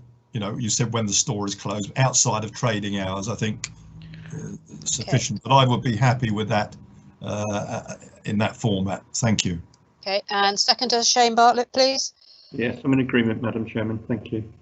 Okay, so just to confirm, it has been recommended to grant, duly proposed and seconded, with two extra wording, one condition regarding the night security that we've just been discussing, and an informative note regarding management of deliveries. So I'm now going to go to the vote, please, and I'm going to ask you everyone to remember that I need to have confirmation that you have listened to the entire presentation and debate, and then I would like to know whether you support or otherwise of the granting of this planning permission. So Shane Bartlett, please. Declare that I've heard all the debate, Madam Chairman, and would vote to grant. Thank you. Alex Brenton. I've been here throughout the debate and I am in favour. Thank you. Cherry Brooks. Sorry, Chairman, it wouldn't click off the microphone. I have been here for the whole debate, listened to it and taken part, and I would, what was the second bit? Support the application. Thank you. True, thank you. Thank you. Robin Cook. Yes, thank you, Chairman. I can confirm that I've heard the full presentation and all the debate, and I'm happy to support the recommendation. Thank you. Baron Azard. What was you then? Yes, Chairman, I've heard the whole debate and actually the presentation, and I approve. Thank you. Thank you. Barry Gorringe. Thank you, Chairman. I've listened to the full officers' reports. I've listened to the full debate. I'm more than happy to support approval with the amendments. Thank you. Thank you. I've just been prompted. Sorry, Mike Dyer, I've jumped past you. I can't read my list. That's all right. Present throughout and grant, Chairman. Thank you. David Morgan. I've heard every word, Madam Chairman, and I approve. Thank you. David Took.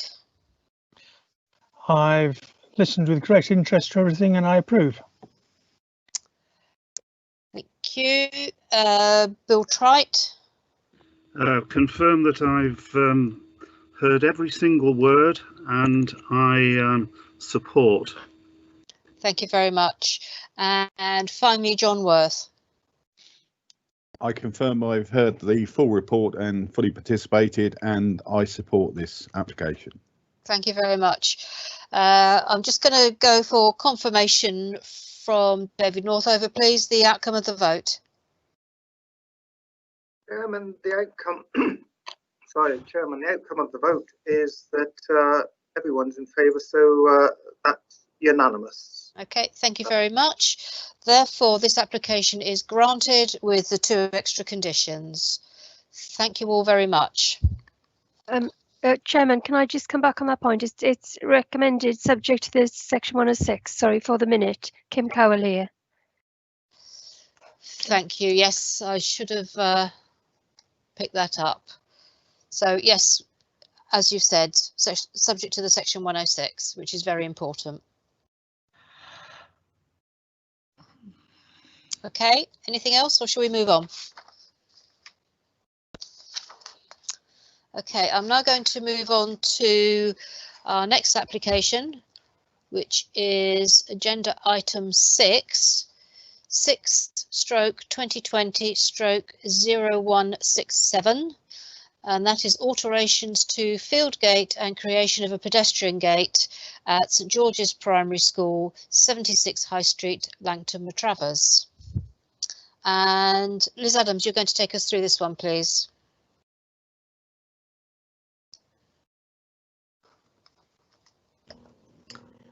Chairman, it's Lindsay Watson, the producer. Could I ask the planning officer to please share their screen so I can put their presentation onto the display, please? And can members turn their videos off, please?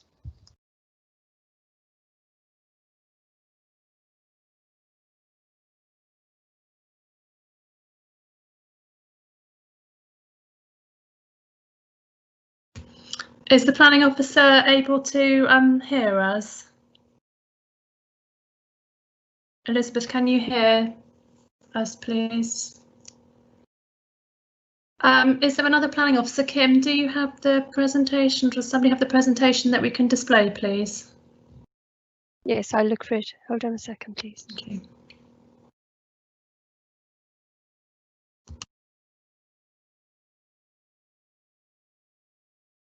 Sorry, Chairman, your microphone is muted at the moment. Thank you. So for the benefit of the public listening in, as you can see, we quite often have vagaries of technical expertise. That's not the right word. Sorry. Vagaries of a suitable, strong connection, and that does affect people. So please bear with us just while we do a quick workaround.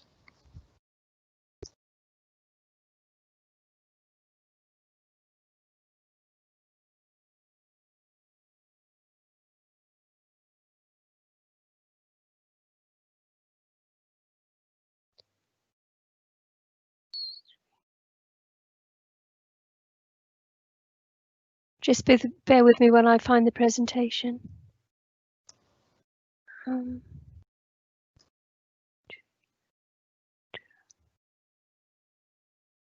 Sorry, Lindsay, I had it just now. Hello, Madam Chairman, can you hear me? It's Liz Adams. Yes, Liz, we can hear you. Thank you. Yeah, I'm so sorry, my computer has had a moment. Yeah, I'm a bit concerned because your sound is breaking up as well. You might be better taking your headphone off, Liz, and going through the main monitor. Sorry. Right. Presentation. Right.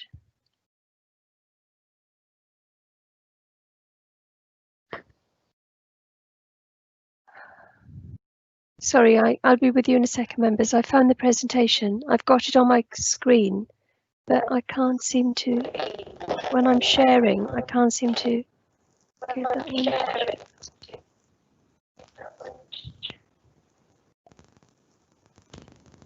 Right, team, let's look.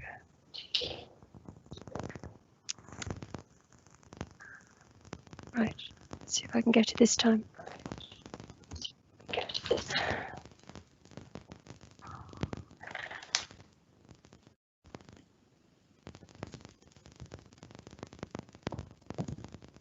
It's not coming up as one of the options, I'm afraid. Okay.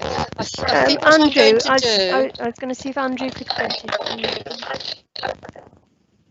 Kim and Yeah, officers, sorry. I think what I am tempted to do, I'm very concerned about the strength of the signal that Liz has got.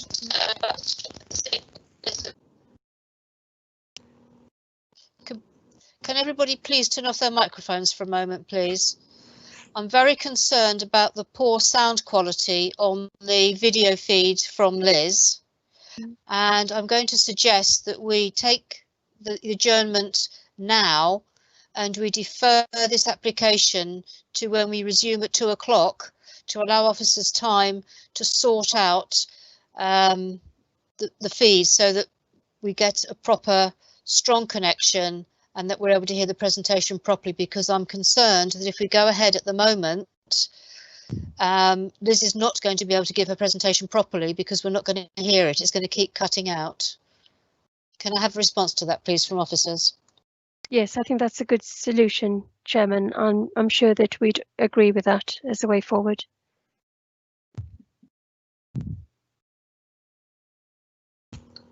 Sorry, Chair, just to confirm, your mic is muted.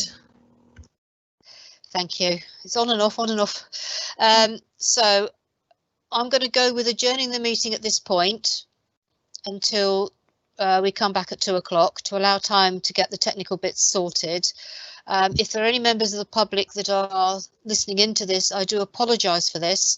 So please do rejoin using the link for the afternoon session, and we will close the meeting at this point and come back at 2 o'clock. So thank you everybody so far for your involvement.